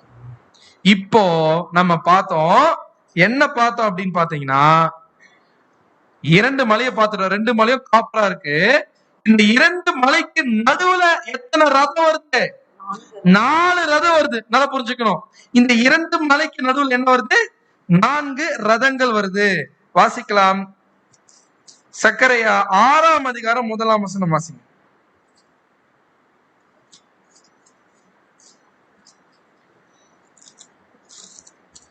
சக்கரியா 6ஆம் அதிகாரம் 1ஆம் வசனம். நான் திரும்பவும் என் கண்களை ஏறெடுத்து, இதோ 2 பர்வதங்களின் நடுவாக புறப்பட்டு வருகிற 4 ரதங்களை கண்டேன். அந்த பர்வதங்கள் பெண்கள் பர்வதங்களாய் இருந்தன.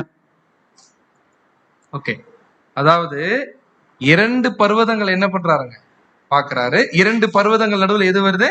4 ரதங்கள் வருது. இந்த 2 பர்வதங்கள்னு எதுன்னு கண்டுபிடிச்சோம் தானே? அது என்ன? ஃபர்ஸ்ட் பர்வதம் எது? ஆதாமுடைய ராஜ்யம். 2வது பர்வதம் எது? சீர் பொருந்தப்பட்ட உலக மனிதனுடைய ராஜ்யம். நடுவுல இருக்கக்கூடிய காலப்பகுதி எவ்வளவு? 7000 வருஷம். 7000 வருஷம் மனுஷன் எதுக்குள்ள இருக்கிறான்? பள்ளத்தாக்குல இருக்கிறான். பாவ நிலையில என்ன பண்றான்னு பார்த்தீங்கன்னா இருக்கிறான். இப்போ இது 2 நடுவுல இருந்து 4 ரதம் வருதான். அப்படின்னா என்ன அர்த்தம்? அப்போ இந்த 2 பர்வதங்கள் நடுவுல 4 ரதம் வருதுன்னா ரொம்ப சிம்பிள். எந்த காலப்பகுதியில வருது? அந்த 7000 வருஷத்துக்குள்ள 4 ரதம் வருது அப்படின்னு இருக்கு. இது வரைக்கும் இப்போதைக்கு என்ன பண்ணலாம் நம்ம பாத்துக்கலாம். சரிங்களா? அதுல மொத்தம் 4 ரதம் வருது. இப்போ பாருங்க, சக்கரை 6ஆம் அதிகாரம் 2ஆம் வசனத்துல வாசிக்கிறோம். 1ஆம் ரதத்தில் சிவப்பு குதிரைகளும், 2ஆம் ரதத்தில் கருப்பு குதிரைகளும், 3ஆம் ரதத்தில் வெள்ளை குதிரைகளும், 4ஆம் ரதத்தில் புள்ளி புள்ளியான சிவப்பு குதிரைகளும் என்ன பண்ணிருச்சாமா? பூட்டி இருந்தன அப்படின்னு. அப்படின்னா 1ஆம் ரதம் என்ன குதிரை? சிவப்பு குதிரை. 2ஆம் ரதம் கருப்பு குதிரை. 3வது ரதம் வெள்ளை குதிரை. 4வது ரதத்துல புள்ளி புள்ளியாவும் இருக்கு, சிகப்பான குதிரையும் இருக்கு அப்படின்னு சொல்லப்பட்டிருக்கு. புரியுதுங்களா? அப்படின்னா 4 ரதத்திலையும் குதிரைகள் என்ன பண்ணப்பட்டிருக்குங்க? பூட்டப்பட்டிருக்கு அப்படின்னு வசனம் சொல்லுது. இப்ப அடுத்தது 4ஆம் வசனம் எடுத்து வாசிச்சோம்னா, நான் என்னோட பேசின தூதனை நோக்கி, ஆண்டவனே இவைகள் என்னவென்று கேட்டேன். சகரையா கேட்கிறாரு, ஆண்டவரே இது என்னது அப்படின்னு என்ன பண்றாருன்னு பாத்தீங்கன்னா கேட்கிறாரு. ஏன்னா அவருக்கு என்ன இருக்காது? ஒண்ணுமே இதை பார்க்கும்போது புரிஞ்சிருக்காது. 2 மலைக்கு நடுவுல 4 ரதம், 4 ரதத்துல டிஃப்ரெண்ட் கலர்ல குதிரை. இப்ப பார்த்த உடனே சக்கரையா கேட்கிற, ஆண்டவர் என்னது அப்படின்னு கேட்ட உடனே அந்த தூதன் எனக்கு பிரதியுத்தரமாக, இவைகள் சர்வ லோகத்துக்கும் ஆண்டவராய் இருக்கிறவருடைய சமூகத்தில் நின்று புறப்படுகிற வானத்தினுடைய 4 ஆவிகள் அப்படின்ட்டார். அது வேற ஒண்ணும் இல்ல, 4 வேற ஒண்ணும் இல்லையாமா, அது என்னவாமா? 4 ஆவி அப்படின்ட்டார். அது என்னது 4 ஆவி? 4 ஆவிகள் போன பேஸ்ல கேட்டவங்க கூட சொல்லலாம், சக்கரையாவின் 4 ரதங்களை. அதுக்கு முன்னாடி பேஸ்ல கேட்டவங்க. சோ ஆவிகள் இந்த இடத்துல எது அடையாளப்படுது? ஆவிகள் வரக்கூடிய வார்த்தை இருக்கு இல்லையா, அந்த வார்த்தை ஆங்கிலத்துல வின்ஸ் அப்படின்னு இருக்கு. அதனுடைய ஹீப்ரு வேர்ட் என்னன்னு கேட்டீங்கன்னா ருவாக். ஹீப்ரு வேர்ட் ருவாக் அப்படின்னு இப்ப நீங்க கண்டுபிடிச்சிருவீங்க. ருவாக் ஹீப்ருல என்ன அர்த்தம்? சூப்பர் பிரதர், ஃபேண்டாஸ்டிக், ஜீவசுவாசம். சரிங்களா? அப்படின்னா ருவாக் அப்படின்ற ஹீப்ரு வேர்டினுடைய அர்த்தம் என்னன்னு பாத்தீங்கன்னா ஜீவ சுவாசம். அப்படின்னா இந்த இடத்துல 4 ஆவிகள் இருக்கு அப்படின்னு பாக்குறோம். அந்த ஆவிகளுக்கு தான் என்ன அர்த்தம் பாக்குறோம்? ஜீவ சுவாசம் அப்படின்னு பார்த்தாச்சு. அப்படின்னா இந்த இடத்துல அப்ப எத்தனை ஜீவ சுவாசங்கள் இருக்கா? 4. வாசிக்கலாம். யோபு 12ஆம் அதிகாரம் 10ஆம் வசனம். யோபு 12ஆம் அதிகாரம் 10ஆம் வசனம். நிறுத்தி படிங்க. யோபு 12ஆம் அதிகாரம் 10ஆம் வசனம். யோபு 12ஆம் அதிகாரம் 8ஆம் வசனம். சகல பிராணிகளின் ஜீவனும் மாம்சமான சகல மனுஷரின் ஆவியும் அவர் கையில் இருக்கிறது. ஆவியும் அவர் கையில் இருக்குது. அந்த ஆவிதான் சுவாசம். எல்லாருடைய சுவாசமும் யார் கையில தான் இருக்கு? தேவனுடைய கையில தான் இருக்கு. இந்த மனுஷனை தேவன் படைக்கும் போது எப்படி படைச்சிருந்தாருன்னா, அப்போஸ்தலர் 17, 26, 27 வாசிக்கிறோம். மனுஷ ஜாதியான சகல ஜனங்களையும் அவர் ஒரே ரத்தத்தினாலே தோன்ற பண்ணி பூமியின் மீதெங்கும் குடியிருக்க செய்து முன் தீர்மானிக்கப்பட்ட காலங்களையும் அவர்களின் குடியிருப்பின் எல்லைகளையும் என்ன பண்ணிருக்காராமா குறிச்சிருக்கிறாரு அப்படின்னு இருக்கு. அப்படின்னா இந்த இடத்துல ருவாக்னா சுவாசம் இல்லையா? ஒரே சுவாசம் தான் மனுஷன் கொடுத்திருக்காரு. எல்லாருமே மனுஷன் தான், கரெக்டா? எல்லாருமே மனுஷன் தான். ஆனா இந்த ஒரே மனுக்குலத்துல இருந்து 4 வகுப்பான தேவன் என்ன பண்ண போறாரா? எடுக்க போறாரு. 4 வகையான குரூப்ப தேவன் என்ன பண்ண போறாருன்னு பாத்தீங்கன்னா, அவருடைய பிளான்ல தேர்ந்தெடுக்க போறாரு. அததான் ஒவ்வொரு ரதங்களிலும் பூட்டப்பட்ட குதிரையாக என்ன பண்ணப்பட்டிருக்குங்க? அடையாளப்படுத்தப்பட்டிருக்கு. அப்படின்னா தேவன் ஜீவ சுவாசம் உடைய மனிதர்கள் இருந்து எத்தனை குரூப்பை தேர்ந்தெடுக்க போறாரு? 4 குரூப்ஸ் என்ன பண்ண போறாரு அப்படின்னு பாத்தீங்கன்னா தேர்ந்தெடுக்க போறாரு. எந்த கால பகுதிக்குள்ளவே 7000 வருஷத்துக்குள்ளவே 4 வகையான வகுப்பார தேவன் தேர்ந்தெடுக்க போறாரு. அது யார் அந்த 4 வகையான வகுப்பாரு கண்டுபிடிக்கிறதுக்கு தான் வித்தியாசமான கலர்ல தேவன் என்ன பண்ணிருக்காருன்னு பாத்தீங்கன்னா குதிரையை காமிச்சிருக்கிறார். இப்ப நம்ம ஒவ்வொரு குதிரையும் எதுன்றதை நாம என்ன பண்ணணும்? நாம இப்போ கண்டுபிடிக்கணும். சரிங்களா? அப்படின்னா இந்த 7000 வருஷத்துக்குள்ள மனுக்குள்ள வருது. இந்த மனுஷனுக்குள்ள இருந்து 4 குரூப்ப தேவன் எடுக்க போறாரு. அது என்ன ஒவ்வொரு குரூப் அப்படின்றது நம்ம பார்த்தோம்னா வாசிக்கலாம். சக்கரையா 6ஆம் அதிகாரம் 6ஆம் வசனம். சகரியா 6ஆம் அதிகாரம் 6ஆம் வசனம். ஒன்றில் பூட்டப்பட்டிருந்த கருப்பு குதிரைகள் வட தேசத்து புறப்பட்டு போயின. இப்போ ஒவ்வொரு குதிரைகளும் ஒவ்வொரு குரூப்பா எதுக்குள்ள இருந்தே? மனுஷனுக்குள்ள இருந்து எடுக்கக்கூடிய குரூப்ஸ். அதுல ஒன்றில் பூட்டப்பட்டிருந்த கருப்பு குதிரைகள் எங்க போயிருச்சா? வட தேசத்துக்கு புறப்பட்டு போயின. அப்படின்னா இந்த கருப்பு குதிரைகள் கூட எதுதான் பாத்தீங்கன்னா மனுஷன் தான். ஏன்னா அவங்களும் ஜீவசுவாசம் உடைய மனுஷர்கள் தான் அப்படின்னு பார்த்தோம். 4 ஆவிகள் அப்படின்னாலே 4 ருவாக்னா ஜீவசுவாசம். அப்படின்னா அதுல ஒரு குதிரை மட்டும் எங்க போயிடுச்சு? வடதேசத்துக்கு போயிடுச்சு. வடதேசம் எங்க இருக்குது? நார்த்துக்கு போயிடுச்சா? இந்த கருப்பு குதிரை எங்க போயிருச்சு? நார்த்துக்கு போயிருச்சு. நார்த்துக்கு போயிருச்சுன்னா எங்க இருந்து நார்த்துக்கு போயிருச்சு? வடதேசம். அப்ப எது அடையாளப்படுத்துது? நாம என்ன பண்ணணும்? கண்டுபிடிக்கணும். ஒருத்தர் சொன்னாரு, நான் போவேன். எங்க? வாசிக்கலாம். ஏசாயா 14ஆம் அதிகாரம் 13ஆம் வசனம். ஏசாயா 14ஆம் அதிகாரம் 13ஆம் வசனம். நான் வானத்துக்கு ஏறுவேன். நான் வானத்துக்கு ஏறுவேன். யார் சொன்னது இது? சாத்தான். நான் வானத்துக்கு ஏறுவேன், தேவனுடைய நட்சத்திரங்களுக்கு மேலாக என் சிங்காசனத்தை உயர்த்துவேன். என்ன யோசிச்சானா? தேவனுடைய நட்சத்திரங்களுக்கு மேலாக என் சிங்காசனத்தை என்ன பண்ணுவேன்? நானு உயர்த்துவேன். வடபுறங்களில் உள்ள ஆராதனை கூட்டத்தின் பர்வதத்திலே வீற்றிருப்பேன் என்றும். திருப்பி படிங்க. நான் வானத்துக்கு ஏறுவேன், தேவனுடைய நட்சத்திரங்களுக்கு மேலாக என் சிங்காசனத்தை உயர்த்துவேன், வடபுறங்களில் உள்ள ஆராதனை கூட்டத்தின் பர்வதத்திலே வீற்றிருப்பேன் என்றும். வடபுறங்களில் உள்ள ஆராதனை கூட்டத்துடைய பர்வதத்துல என்ன பண்ணுவேன்? நானு வீற்றிருப்பேன். அப்படின்னா அந்த இடத்துல யார் இருக்கிறது? ஆக்சுவலா பிதாவாகிய தேவன் பரலோகத்துல ஹெவன்ல இருக்கிறாரு. நான் அந்த இடத்துக்கு போய் தேவனுக்கு மேல என்ன பண்ணுவேன்? உட்காருவன். மனசுல யார் யோசிச்சான்? சாத்தான், லூசிபர் யோசிச்சான். இப்போ அது பாயிண்ட் இல்ல. இப்ப இது ஏன் நம்ம இந்த வசனத்தை எடுத்து படிச்சோம்னா, தேவன் எங்க இருக்காரு? வடதிசையில இருக்காரு. இப்ப ஒரு குதிரை மட்டும் எங்க போயிடுச்சா? ஆக்சுவலா மனுஷன் இல்லையா? ருவாக்கு. இந்த ருவாக்கு எங்க இல்ல? பூமியில இல்ல. இந்த 7000 வருஷத்துக்குள்ள வர ஒன்னாவது ரூபா எங்க போயிடுச்சு அப்படின்னு பாத்தீங்கன்னா மேல போயிடுச்சு. எந்த குதிரை அது? கருப்பு குதிரை. யார் இந்த கருப்பு குதிரை? குழு. இந்த கருப்பு குதிரை எங்கே இல்ல, இங்கேயே இல்ல, பூமியில தான் இருந்துச்சு. ரூபாக்கு தான் இருந்துச்சு. ரூபாக்கு அர்த்தம் ஜீவ சுவாசமா தான் இருந்துச்சு. ஆனா கடைசியில எங்க போயிருச்சு அப்படின்னு பாத்தீங்கன்னா வடதேசத்துக்கு போயிருச்சு. யார் இந்த கருப்பு குதிரை? வெரி குட், சபை வகுப்பார். எத்தனை பேருங்க? 1,44,000 பேர். சரிங்களா? அப்படின்னா 1,44,000 பேரும் ஆக்சுவலா பிறக்கும் போது எப்படிதான் பிறக்கிறோம்?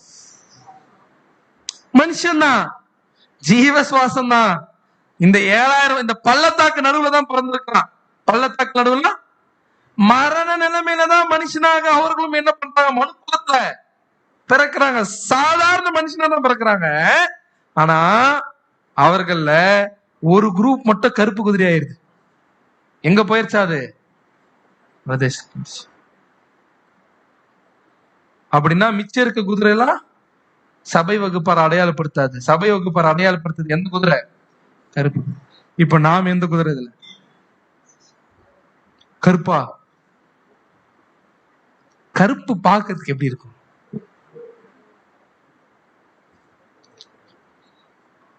எல்லாரும் என்னை பார்க்காதீங்க. கருப்பு பாக்குறதுக்கு எப்படி இருக்கும்? அட்ராக்ஷனா இருக்குமா? சே, பொதுவா நியாயமா சொல்லுங்க, கருப்பு கலரை பார்த்தா என்ன சொல்லுவீங்க? அதெல்லாம் அழகாப்பா, கருப்பு போய் அழகா? இது அழகு, ஒயிட் கலர் தான் அழகா? ஆனா தேவன் சபை வகுப்பார அடையாளப்படுத்துறதுக்கு எந்த கலர் தான் பயன்படுத்தி இருக்காருன்னா கருப்பு. ஏன் தெரியுமா? சபை வகுப்பார அடையாளப்படுத்துறது கருப்பை பயன்படுத்துறாரு. Y black. சபை வகுப்பார அடையாளப்படுத்தி வேற ஏதாவது கலர்லாம் யூஸ் பண்ணிருப்பாங்கல்ல, ஏன் பிளாக்? ஏன்னா இவங்க சாதாரண குரூப்பா, சர்ச் கிளாஸ், தேவனுடைய சாயலத்திற்கு போறக்கூடியவர்கள். இவங்களுக்கு ஏன் பிளாக் தேவன் கொடுத்தாரு?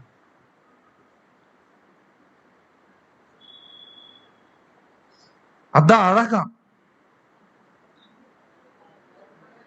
வாசிக்கலாம். உன்னத பாட்டு 1 அதிகாரம் 5 வசனம்.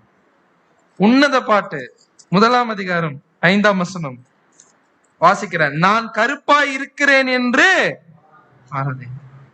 வெயில் என் மேல் பட்டது. அப்படியே படிங்க. 6 வசனம் படிங்க. 1 உன்னத பாட்டு 1 5 வசனம் 6 வசனம்.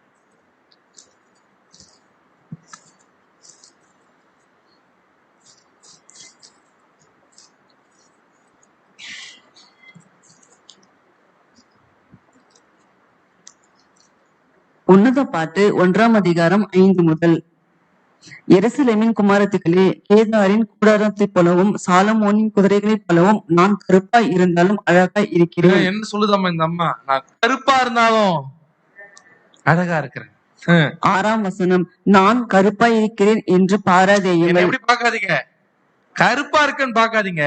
நான் ஏன் கருப்பா இருக்கிறேன்னா வெயில் என் மேல் பட்டது. வெயில் பட்டதுனால என்ன ஆயிட்டேன்? ஆனாலும் சொல்லிருச்சு இந்த அம்மா, நான் கருப்பா இருந்தாலும் அழகா இருக்கிறேன். யாரு அந்த இடத்துல உன்னத பாட்டுல பாடுறது தெரியுமா? சாலமோன். ஓகே, அதாவது வந்து உன்னத பாட்டு கண்டினியூ ஸ்டடி கேட்டவங்களுக்கு தெரியும். ஒருவேளை அந்த தொடர் கண்டினியூ ஸ்டடி கேட்காதவங்க ஏற்கனவே ரெக்கார்டிங்ஸ் இருக்கு, நீங்க கேளுங்க. பிரதர்ஸ் எடுத்த ரெக்கார்டிங்ஸ் இருக்கு, ஒரு 30-40 பாடங்கள் இருக்கும். அதுல ஆண் பேசுவாரு, பெண் பேசுவாங்க, மணவாளன் பேசுவாரு, மணவாட்டி பேசுவாங்க. அங்க லிட்டரலா பேசுனது யார் தெரியுங்களா? சாலமோன். மணவாளன், மணவாட்டி யாரு? அங்க நிழல்ல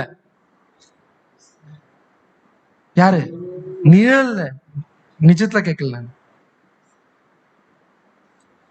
அபிஷாக். சரிங்களா? சோ அப்படின்னா அது நிஜத்துல எதை அடையாளப்படுத்துது? மணவாளன், மணவாட்டி, கிறிஸ்து, சபை. அப்படின்னா இந்த இடத்துல சபை சொல்லுது, நான் கருப்பா இருந்தாலும் எப்படிதான் இருக்கிறேன்? நானு கருப்பா இருக்கேன்னு பாக்காதீங்க. நான் ஏன் கருப்பா இருக்கிறேன்னா வெயில் என் மேல் பட்டது. ஆனா ஒரு பாயிண்ட், கருப்பு குதிரை எங்க போகும்? சபையாவே போகும். தேவன் இருக்கக்கூடிய இடத்துக்கு நாம போகணுமா? ஜீவசுவாச மனுஷனா இருக்கக்கூடிய நாம போகணும்னா, அந்த வகுப்பர் ஆகணும்னா கருப்பாயிரணும். ரெடியா? கருப்பாகணும்னா எப்படி ஆகணும் அப்படின்னு பாத்தீங்கன்னா, வெயில் பட்டாதான் கருப்பாகும். ஏன்னா கருப்பு குதிரை தான் மேல போகுது. அப்படின்னா வெயில் பட்டாதான் கருப்பாகுது, கருப்பானதால சபையா போகுது. அப்படின்னா வெயில் படுறது எதை அடையாளப்படுத்துது? வெயில் வெயில் வெயில் வெயில். Very good. வாசிக்கலாம். மத்தேயு 13ஆம் அதிகாரம் 5ஆம் வசனத்துல வாசிக்கிறோம். விதைக்கிறவன் விதையில சில விதை அதிக மண்ணில்லாத கற்பாறை இடங்களில் விழுந்தது. மண் ஆழமாய் இராததினாலே அது சீக்கிரமாய் முளைத்தது. வெயில் ஏறினது போதோ தீந்து போய் வேர் இல்லாமல் விழுந்து போச்சு. எதுல விதைத்த விதை? கற்பாறையில விதைத்த விதை இப்படி ஆயிடுச்சாமா. ஆண்டவராகிய இயேசு கிறிஸ்து சொல்றாரு இந்த ஓமையில. அப்படின்னா ஏன் அது சீக்கிரமா முளைச்சிருச்சு, ஆனா என்ன ஆயிடுச்சா? வெயில் ஏறின உடனே தீந்து போய் வேர் இல்லாமல் என்ன ஆயிடுச்சுன்னு பாத்தீங்கன்னா உலர்ந்து போயிடுச்சாமா. அப்படின்னா இதற்கான விளக்கத்தை நம்முடைய ஆண்டவராகிய இயேசு கிறிஸ்துவே சொல்றாரு லூக்கால. கற்பாறையின் மேல் விதைக்கப்பட்டவர்கள் கேட்கும் போது சந்தோஷத்தோட வசனத்தை என்ன பண்றாங்களாம்? ஏத்துக்கிறாங்களாம். அப்படின்னு என்ன அர்த்தம்? உதாரணத்துக்கு 55 பேசி சப்ஜெக்ட் கேட்ட உடனே எப்படி எடுத்துப்பாங்க? வெரி ஹாப்பி, சூப்பர், ஏத்துக்கிறாங்க. ஆயினும் தங்களுக்குள்ளே வேர் கொள்ளாதபடியினாலே கொஞ்ச காலம் மாத்திரம் விசுவாசித்து சோதனை காலத்துல என்ன பண்ணிடுறாங்களா? அவங்க பின்வாங்கி போயிடுறாங்க. என்ன ஆச்சரியம் அப்படின்னு பாத்தீங்கன்னா, யோசிச்சு பாருங்க. உங்க கூட பேசிக் சப்ஜெக்ட் புதுசா கேட்டவங்க எத்தனை பேர் கேட்டாங்க? எல்லாருமே ட்ரூத்துக்கு வந்துட்டாங்களா? இல்ல. ஏன்? ஏன்னா இங்க எதுவுமே ப்ராமிஸ் பண்ணல. எது ப்ராமிஸ் பண்ணல? நோ கார், நோர் பங்களா, எந்த ப்ராமிஸும் இங்க இல்ல. இதுதான் இங்க ப்ராமிஸ் அப்படின்னு பாத்தீங்கன்னா, சபையா போனோம். சபையா போனா நமக்கு என்ன வரும்? பாடுகள். அதனாலதான் சில பேரு சில கால விசுவாசி என்ன பண்ணிடலாம்? பின்வாங்கி போலாம். ஆனா வெயில் படணும். இந்த இடத்துல வெயில் எதை அடையாளப்படுத்துது? பாடுகள், உபத்திரவம். சோதனை காலம் வந்தா நல்லா வெயில் எவ்வளவு படணும்? கருப்பாவது வரைக்கும் வெயில் படணும். என்ன அர்த்தம் அப்போ?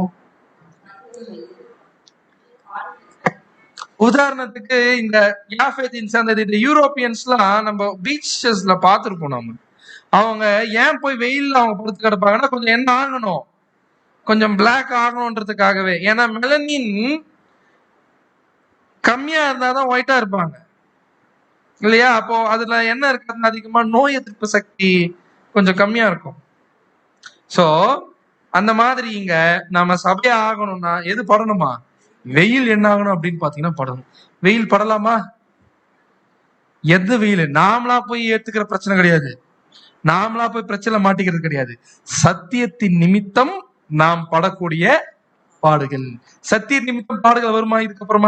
இதுக்கப்புறமா ஞானஸ்தானம் எடுத்துட்ட பிறகு போய் பேசுவோமா? சரி, ஞானஸ்தானம் எடுத்துட்டவங்க ஏற்கனவே போய் பேசுறோமா? இந்த சிரிப்புக்கு என்ன அர்த்தம் தெரியல எனக்கு பதில். பட் நாம சபையா ஆகணும்னா இப்ப இப்படி பதில் சொல்லுங்க. பேப்டிசம் எடுத்து எல்லாருமே சபை ஏறுவாங்களா? ட்ரூத்துக்குள்ள வந்துட்டாலும் இல்ல. ட்ரூத்துக்குள்ள வரக்கூடிய நாம் எல்லாருமே கருப்பு குதிரை அப்படின்னு கேட்ட என்ன பதில் சொல்ல? நாம கூட எல்லாருமே யாரும் கிடையாதுங்க, கருப்பு குதிரை கிடையாது. கருப்பு குதிரை அங்க ஆகணும்னா வெயில் படணும். வெயில் எவ்வளவு படணும்? நிறைய என்ன பண்ணணும் அப்படின்னு பாத்தீங்கன்னா படணும்.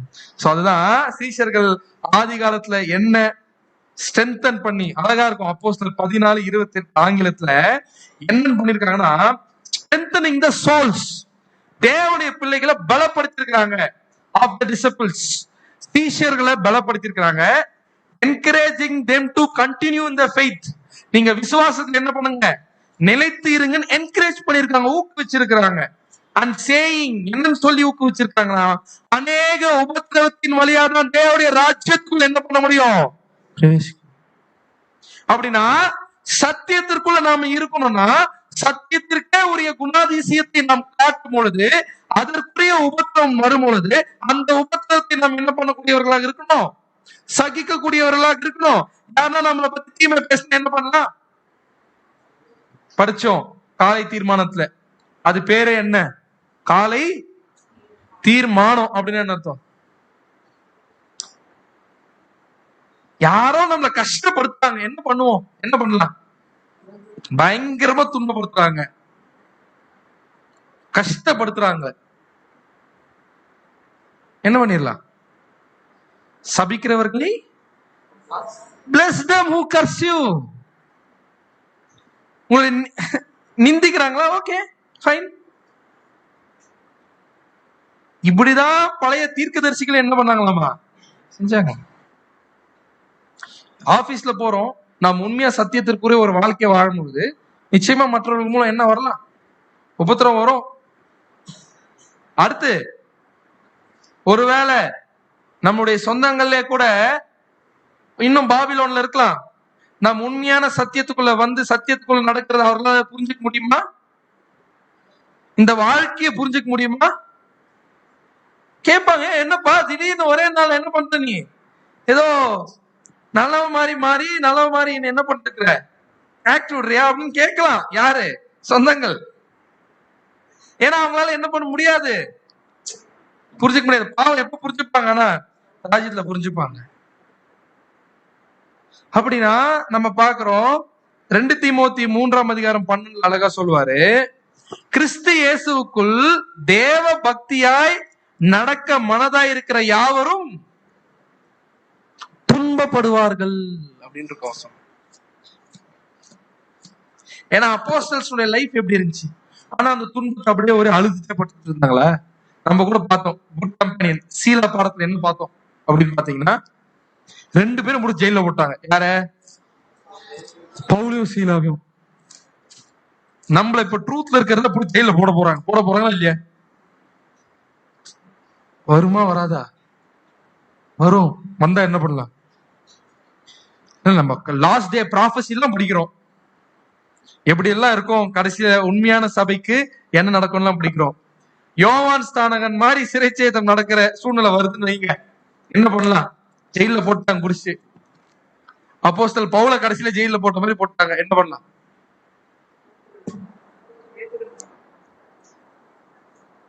அடே ரொம்ப கஷ்டப்பட்டு ஏத்துக்கலாமா? என்ன பண்ணிருந்தாங்க? ஜெயில சும்மா போட்டாங்களா? நம்ம கூட பார்த்தோம், அநேக அடிகளை அடிச்சிட்டு ஜெயில போட்டாங்க. ஜெயில போட்டு கூட எதுல கட்டிட்டாங்கன்னு பார்த்தோம், நம்ம அந்த ஸ்டாக்ஸ்ல கட்டிட்டாங்க. அது கட்டினா என்ன பண்ண முடியாதுன்னு பார்த்தோம், படுக்க முடியாது, தூங்க முடியாது. அந்த சமயத்துல பாட்டு ஜபம் எல்லாம் வருது. நம்மள உள்ள போட்டு என்ன வந்திருக்கோம்? ஐயோ அம்மா தான் வந்திருக்கு. சோ அடே ரிவர்ஸ்ல அங்க வந்திருக்கு. அப்ப யோசிச்சு பாருங்க, அப்போஸ்தலனாகிய பவுல் எந்த ஓட்டத்துக்காக ஓடினாரு? கிரீடத்தை பெறுவதற்காக. நமக்கு கிடைக்கக்கூடிய அதே வாய்ப்பு தான் அப்போஸ்தலர் பவுலுக்கும். அப்போஸ்தலர் பீட்டருக்கு என்ன பண்ணிட்டாங்கன்னு பாத்தீங்கன்னா, தலைக்கீழ. இப்போ உங்கூரு எப்பவுமே நான் சொல்றது ரொம்ப ஸ்பெஷல். ஏன்? செயின்ட் தாமஸ் தான் சென்னை எக்லிஷாக்கு ஒரு ரோல் மாடல் இல்லையா? அப்ப சென்னை எக்லிஷா தான் மத்த எல்லா எக்லிஷாக்கும் ஒரு ரோல் மாடல். எப்படி நாங்க கிறிஸ்துவுக்காக சாக போறோம்.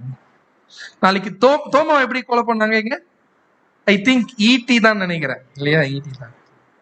அப்படி ஒரு ஆப்ஷன் வருது, பெயர் கிறிஸ்தவ மண்டலத்தின் மூலமா வருது. என்ன பண்ணுவோம்? அது எண்ட் ஸ்டேஜ். அப்படின்னா ஆக்சுவலா ஒரு செகண்ட்ல மறிக்கிறது கூட பெரிய விஷயம் இல்ல, அனுதினமும் சாகுறேன்னு பவுல் சொன்னார் பாருங்க. அப்படி இருக்கணும்னா ரோமர் 12:2 நம்ம படிக்கிறோம்ல, நீங்கள் இந்த பிரபஞ்சத்திற்கு ஒத்த வேஷம் தெரியாமல் உங்கள் மனம் புதிதாகுகிறதுனால மறுரூபமாகுங்கள். அப்படின்னா நம்ம மனசு, நம்ம சிந்தை ஏற்கனவே இந்த மாதிரி இருந்தா போதுமா? பேப்டிசம் எடுக்கிறோம்னு முடிவு பண்ணிட்டோம்னா, புது சிருஷ்டி உருவாயிருச்சுன்னா, இனி உலகத்திற்கு ஒத்த வேஷம் என்ன பண்ணக்கூடாது, தரிக்க கூடாது. சிம்பிள். இந்த பிக்சர் அழகா இருந்துச்சு. என்ன பண்ணுது அந்த மீன்?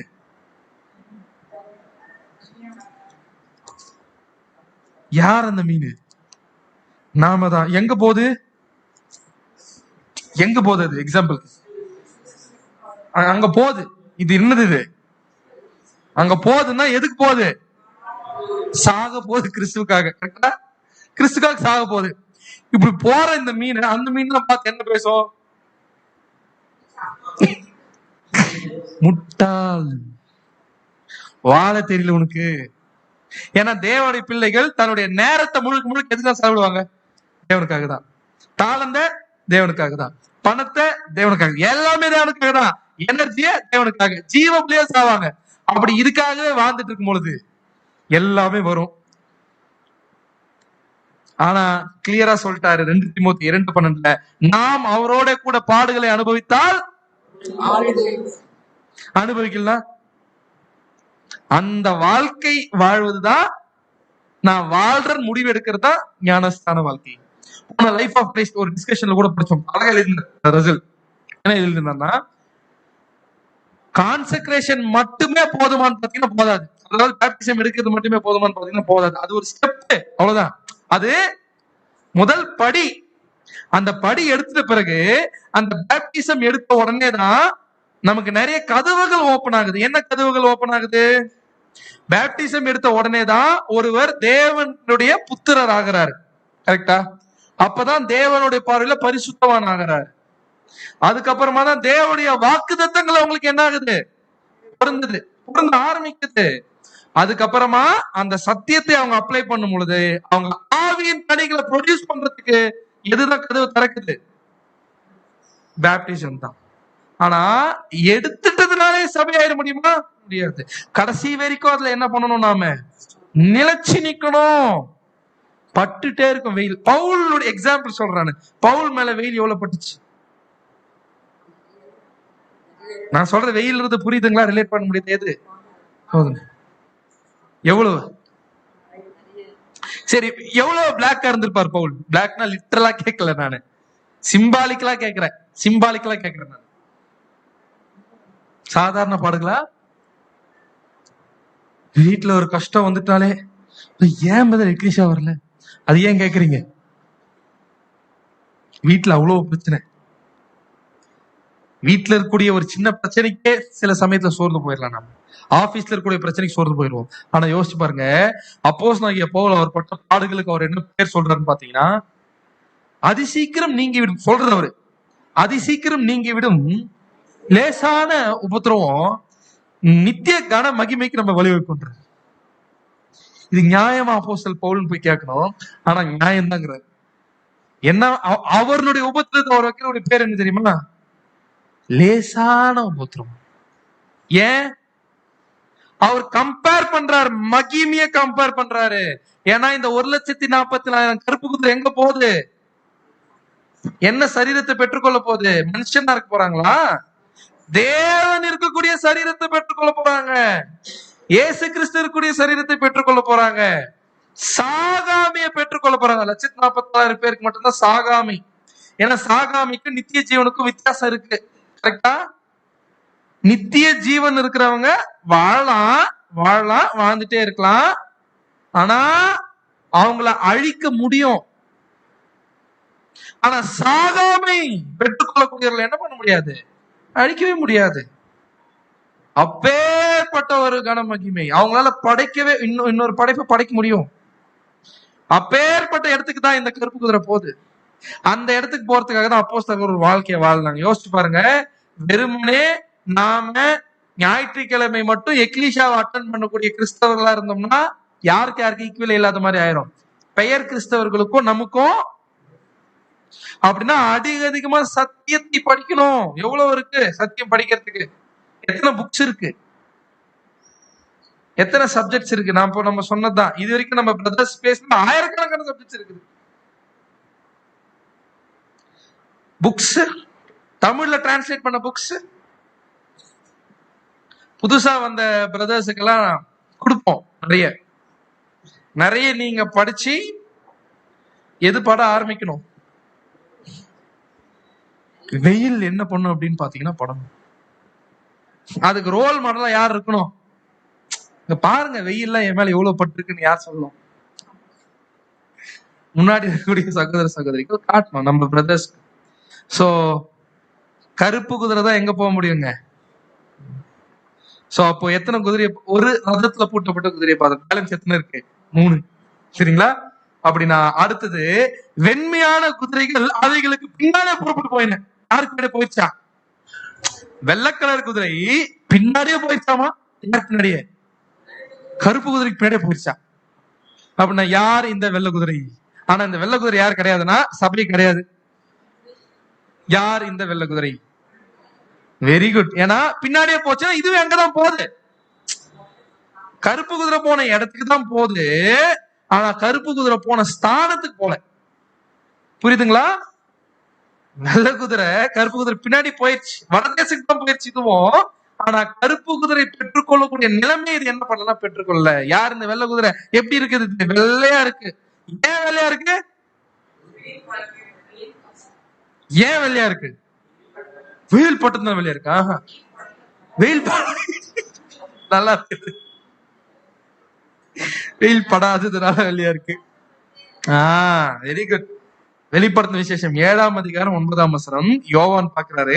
இவைகளுக்கு பின்பு நான் பார்த்த போது இதோ சகல ஜாதிகளிலும் கோத்திரங்களிலும் ஜனங்களிலும் பாஷைக்காரிலும் இருந்து வந்ததும் ஒருவனும் எண்ணக்கூடாததுமான திரளான கூட்டமான ஜனங்கள் வெள்ளை அங்கிகளை தரித்து தங்கள் கைகளில் குருத்தோல்களை பிடித்து சிங்காசனத்திற்கு முன்பாகவும் ஆட்டுக்குட்டியானவருக்கு முன்பாகவும் நிற்க கண்டேன். யார் இது?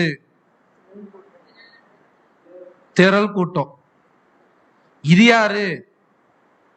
இவங்க எங்க இருந்து வந்தவர்கள்? இவங்களும் ருவாட்ல இருந்து வந்தவங்க தான். அப்படின்னா மனுஷன்ல இருந்து வந்தவங்க தான். ஆனா ஆக்சுவலா இவங்க இதுக்காக அழைக்கப்பட்டிருக்காங்க, இந்த வகுப்புக்கு அழைக்கப்பட்டிருக்காங்க. அழைப்பு சபை வகுப்பா இருக்காங்க. 1,44,000 பேரா கருப்பு குதிரையா மாறணும் தான் அழைக்கப்பட்டாங்க. ஆனா இவங்க என்னவோ ஆகல, சபையா ஆகல. பேப்டிசம் எல்லாம் எடுத்தாங்க, ஆனா அதற்குரிய வாழ்க்கையை என்ன பண்ணல அவங்க. யார் அதிகம்? சபையா திரள் கூட்டம்? திரள் கூட்டம் தான். ஏன்னா சபைக்கு என்ன இருக்கு? லக்கம் இருக்கு. 1,40,000. இது என்ன பண்ண முடியலையா? அதனால்தான் பெந்தகோஸ்தே நாள்ல இருந்து இன்னைக்கு வரைக்கும் எந்த வாய்ப்பு போயிட்டு இருக்குது. எவ்வளவு டஃப் செலக்ஷன் பாருங்க. தேவன் எவ்வளவு டஃப் செலக்ஷன். இவங்க ஏன் இப்படி இருக்காங்களாம் ஒயிட் கலர் ட்ரெஸ்ல? அப்பொழுது மூப்பர்களில் ஒருவன் என்னை நோக்கி வெள்ளை அங்கிகளை தரித்திருக்கிற இவர்கள் யார், எங்கே இருந்து வந்தார்கள் என்று கேட்டான். அதற்கு நான், ஆண்டவனே அது உமக்கே தெரியும். அப்பொழுது அவன், இவர்கள் மிகுந்த உபத்திரவத்திலிருந்து வந்தவர்கள். இவர்கள் தங்கள் அங்கிகளை ஆட்டுக்குட்டியாவுடைய ரத்தத்தில் தோய்த்து வெளுத்தவர்கள். எங்க இருந்து வந்தாங்களா இவங்க? உபத்திரவத்திலிருந்து வந்தாங்க. அப்படின்னா என்ன அர்த்தம்? சபை உபத்திரவத்திலிருந்து வரலையா?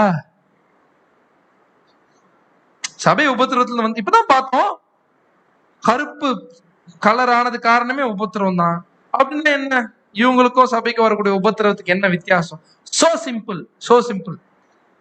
தங்களுக்கு வரக்கூடிய உபத்திரவத்தை சபை வகுப்பார் எப்படி பார்ப்பாங்கன்னா, இப்பதான் பார்த்தோம். எப்படி பார்ப்பாங்க?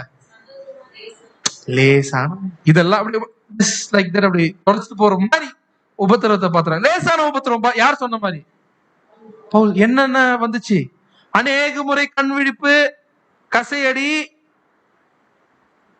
கடல்ல ராப்பகல் முழுக்க தங்கியிருந்தாரு. 1 குறைய 40 அடியாரு என்ன பண்ணாங்க? அடிச்சிருக்கிறாங்க. ஒரு தரம் கல்லெறி உண்டேன். லிஸ்ட் போடுவாரு 2 கொரிந்தியர்ல. இதெல்லாம் போட்டுட்டு அந்த லிஸ்ட பவுல் சொல்றது இது என்னங்க? லேசான உபத்திரம். அப்படின்னா அர்ப்பணிக்கப்பட்ட இந்த வாழ்க்கையில நம்ம ஓடும் பொழுது நம்ம சபை வகுப்பாரா இருந்தோம்னா எப்படி சொல்லிடுவோம்? உபத்திரவத்தை பார்த்து எதுனா ஃபீலிங்ஸ் இருக்குமா? அதனால நம்ம இந்த சத்தியத்துல ஓட்டம் தடைப்படுமா? எதுவுமே தடைப்படாத ஓடிட்டே இருப்போம். திரள் கூட்டம் எப்படி சொல்லுவோம்?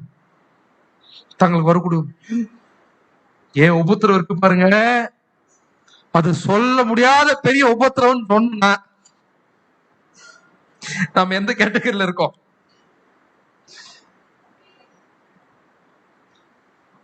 ரசல் கொஸ்டின் புக்னு ஒரு புக் இருக்கு. அந்த கொஸ்டின் புக்ல அழகா ஒரு பாயிண்ட் வந்து ஷேர் பண்ணிருப்பாரு. சபைக்கும் திரள் கூட்டத்துக்கும் சபை வகுப்பார் எப்படி ஆமா ஒரு பாக்ஸிங் ரிங்கு கம்பேர் பண்ணிருக்காரு. சபை வகுப்பார் அதுவாவே இறங்கி என்ன பண்ணுமா? உலக மாம்சம் சாத்தான் கூட சண்டை போட்டுருமா. திரள் கூட்டம் எப்படி பண்ண வேண்டியது இருக்குன்னு சொல்றாருன்னு பாத்தீங்கன்னா, தேவன் பிடிச்சி என்ன பண்றாரா, சண்டை போடும் தள்ளி விடுறாரு. இதுதான் வித்தியாசம். அப்படின்னா இந்த திரள் கூட்டம் அதனாலதான் எதுல வர மாட்டுது, சபை முடிஞ்ச வர எதுல வர மாட்டாது.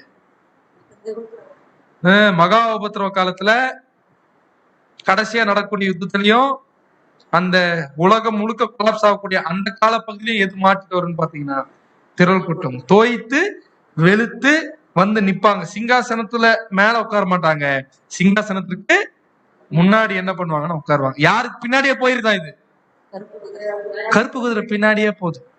பின்னாடி ஏன் போகுதுன்னா, இது தோழி வகுப்பாரா மாறிடுச்சு. யாருக்கு?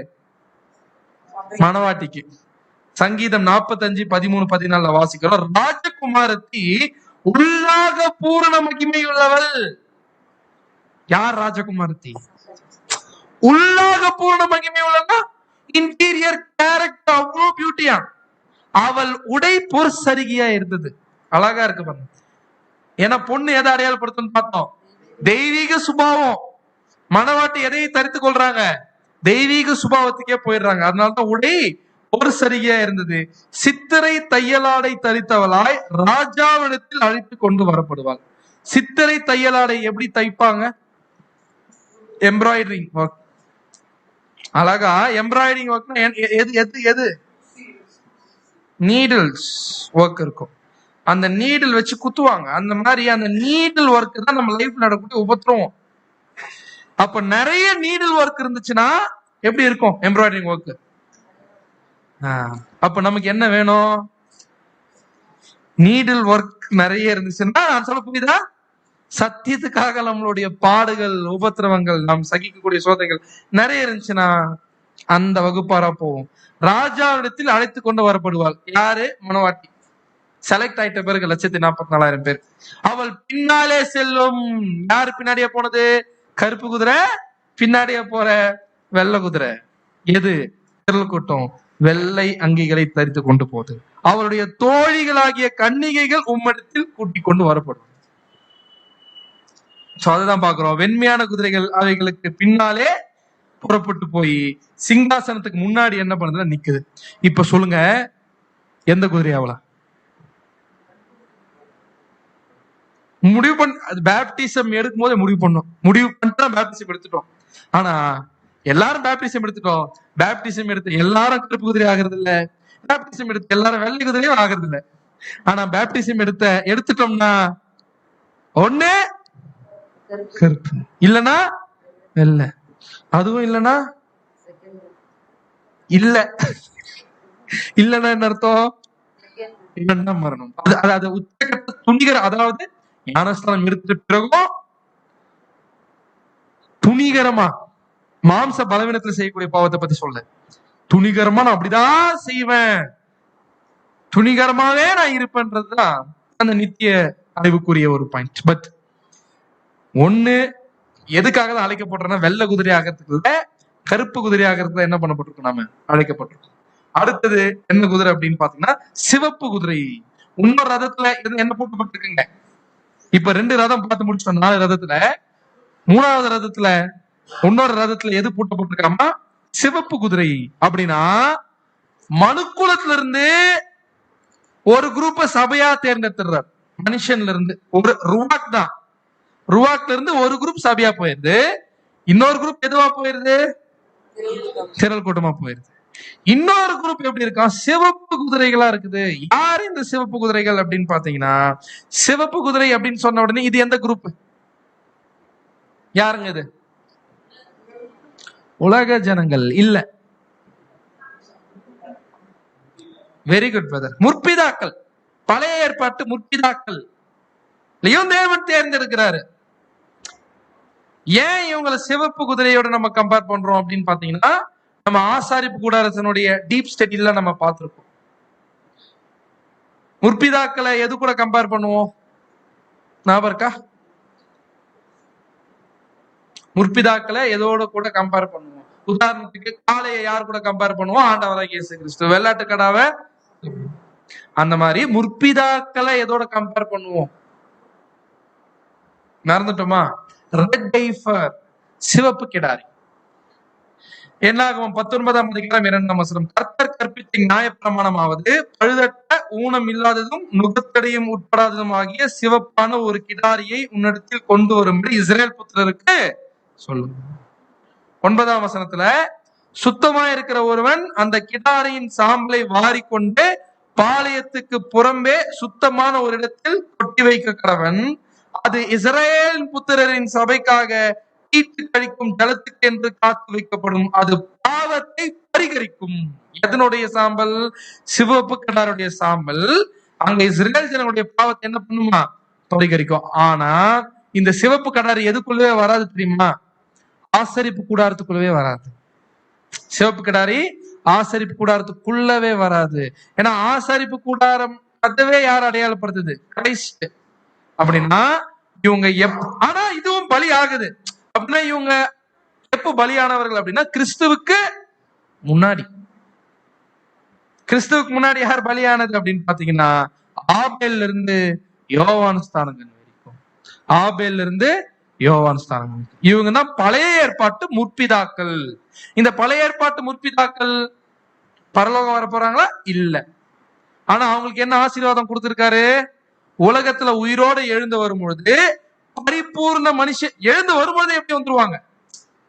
பர்ஃபெக்ட் ஹியூமன் நேச்சர்ல வந்துருவாங்க. உலக ஜனங்கள் அப்படி வர போறது இல்லை. அவங்க கொஞ்சம் கொஞ்சமா தான் கிராஜுவலா தான் அந்த நிலைமையை பெற்றுக்கொள்ள போறாங்க. ஆனா இவங்க உயிரோடு எழுந்து வரும்போது எப்படிதான் இருக்க போறாங்க? பரிபூர்ண மனுஷ நிலைமையா இருக்க போறாங்க. இவங்கதான் கடற்கரை மணல் வகுப்பாரா இருக்க போறாங்க. இவங்கதான் பூமியில ராஜாக்களாக இருந்து ஆளுகை செய்ய போறாங்க. சபை எங்க இருக்க போது ராஜாக்களாக? வானத்துல. அவர்களுடைய ரெப்ரசன்டேட்டிவா பூமியில அம்பாசிடர்ஸ் யார் அப்படின்னு பாத்தீங்கன்னா நாளைக்கு கிறிஸ்துவோடைய ராஜ்யத்தினுடைய பூமிக்குரிய அம்பாசிடர்ஸ், பூமிக்குரிய பிரதிநிதிகள், பூமிக்குரிய ராஜாக்கள் யாருன்னா பழைய ஏற்பாட்டு முற்பிதாக்கள். அப்படின்னா வெளியரங்கமா ராஜ்யம் ஸ்தாபிக்கப்பட்ட பிறகு மோடியோ ஜோ பைடனோ இருக்க போறது இல்லை. அதுக்கு பதிலா யார் இருக்க போறாங்க? ஆபிரகாம், ஐசக், ஜேக்கப், யோவான் ஸ்தானகன், தாவீது, இவங்க தான் என்ன பண்ண போறாங்கன்னா இருக்க போறாங்க. பட் ஆனா யோசிச்சு பாருங்க, யாருக்கு ஆசீர்வாதம் பெருசானா? அவங்களுக்கா நமக்கா? நமக்கு. கிறிஸ்துக்கு அப்புறமா வந்ததுனால, சபை வாய்ப்பு வந்ததுனால. வாசிக்கலாம் எபிரேயர் 11ஆம் அதிகாரம் 35ஆம் வசனம் முதல் 37ஆம் வசனம் வரை. எபிரேயர் 11ஆம் அதிகாரம் 35 முதல். ஸ்திரீகள் சாக கொடுத்த தங்களுடைய உயிரோடு இருக்க பெற்றார்கள். வேறு சிலர் மேன்மையான உயிர்த்தெழுதலை அடையும்படிக்கு விடுதலை பெற சம்மதியாமல் பாதிக்கப்பட்டார்கள். கிளியரா அதை எடுத்து நீங்க படிச்சு பாத்தீங்கன்னா முற்பிதாக்களுடைய வாழ்ந்த சாக்ரிஃபிஷியல் லைஃப் எபிரேயர் 11ஆம் அதிகாரத்துல தெளிவா பார்க்கலாம். அப்படி வாழ்ந்ததுனால நம்ம பாக்குறோம் அந்த அதிகாரம் எப்படி முடியும் அப்படின்னு பாத்தீங்கன்னா அவர்களிலும் விசேஷமான ஒரு விஷயத்தை தேவன் என்ன பண்ணிருக்காரு? நமக்கு வச்சிருக்காருன்னு முடியும். நம்மை இல்லாமல் பூரணர் ஆகாதபடி. யாரு? முற்பிதாக்கள். ஏன்னா வானத்த நட்சத்திரம் முடிஞ்சாதான் கடற்கரை மணல் என்னாகுங்க? நிறைவேறும். சோ அப்படின்னா சிகப்பு குதிரை எங்க இருக்க போகுது? எங்கெல்லாம் போல? எங்கதான் இருக்கிறாங்க இவங்க? பூமியில தான் இருக்காங்க. பூமியில என்னவா இருக்க போறாங்க? ஆனா ராஜாக்களாக இருக்க போறாங்க. நாம எங்க இருக்க போறோம்? வானத்துல ராஜாக்கள். நடுவுல இருக்கிறது யாரு? திரள் கூட்டம், சேவகர்களாக இருக்க போறாங்க. வானத்துக்குரிய நட்சத்திரங்களா மாறக்கூடிய சபையினுடைய சர்வன்ட் கிளாஸ். ஆனா சர்வன்ட் கிளாஸுக்கு அழைக்கப்படல நாம. அடுத்தது கடைசியா 4ஆம் ரதத்தில் புள்ளி புள்ளியான சிவப்பு குதிரைகளும் பூட்டப்பட்டிருக்கு. இதுல புள்ளி புள்ளியான குதிரையும் இருக்குது, சிவப்பு குதிரையும் இருக்குது. சிவப்பு குதிரைன்னு கன்ஃபியூஸ் பண்ணிக்க வேண்டாம். எந்த குதிரையோட? முற்பிதாக்களோட கன்ஃபியூஸ் பண்ணிக்க வேண்டாம். ஆக்சுவலா இந்த வசனத்துல சிவப்பு குதிரைன்னு தவறான மொழிபெயர்ப்பு. அது சிவப்பு கிடையாது, ஸ்ட்ராங் கலர். அது என்னன்றதை நம்ம பார்க்கலாம். சக்கரையா 6ஆம் அதிகாரம் 6-7 வாசம்னா புள்ளி புள்ளியான குதிரைகள் தென் தேசத்துக்கு புறப்பட்டு போயின. புள்ளி புள்ளியான குதிரை எப்படி போயிருச்சா? எங்க போயிருச்சா? இது தென் தேசத்துக்கு போயிருச்சா? இந்த சேரியட்ல மட்டும், இந்த ரதத்துல மட்டும் 2 கலர். ஒண்ணு புள்ளி புள்ளி, இன்னொன்னு சிவப்புன்னு இருக்குல்ல. அந்த சிவப்பு குதிரைன்றது ஸ்ட்ராங் கலர் அப்படின்னு இருக்கு. என்னங்க? Strong colour. That is not என்னன்னு கிடையாதுன்னு பாத்தீங்கன்னா சிவப்பு கலர் கிடையாது. ஸ்ட்ராங் கலர்னா ஒரு கடினமான கலர் அப்படின்னு கொடுக்கப்பட்டிருக்கு ஹீப்ரூல.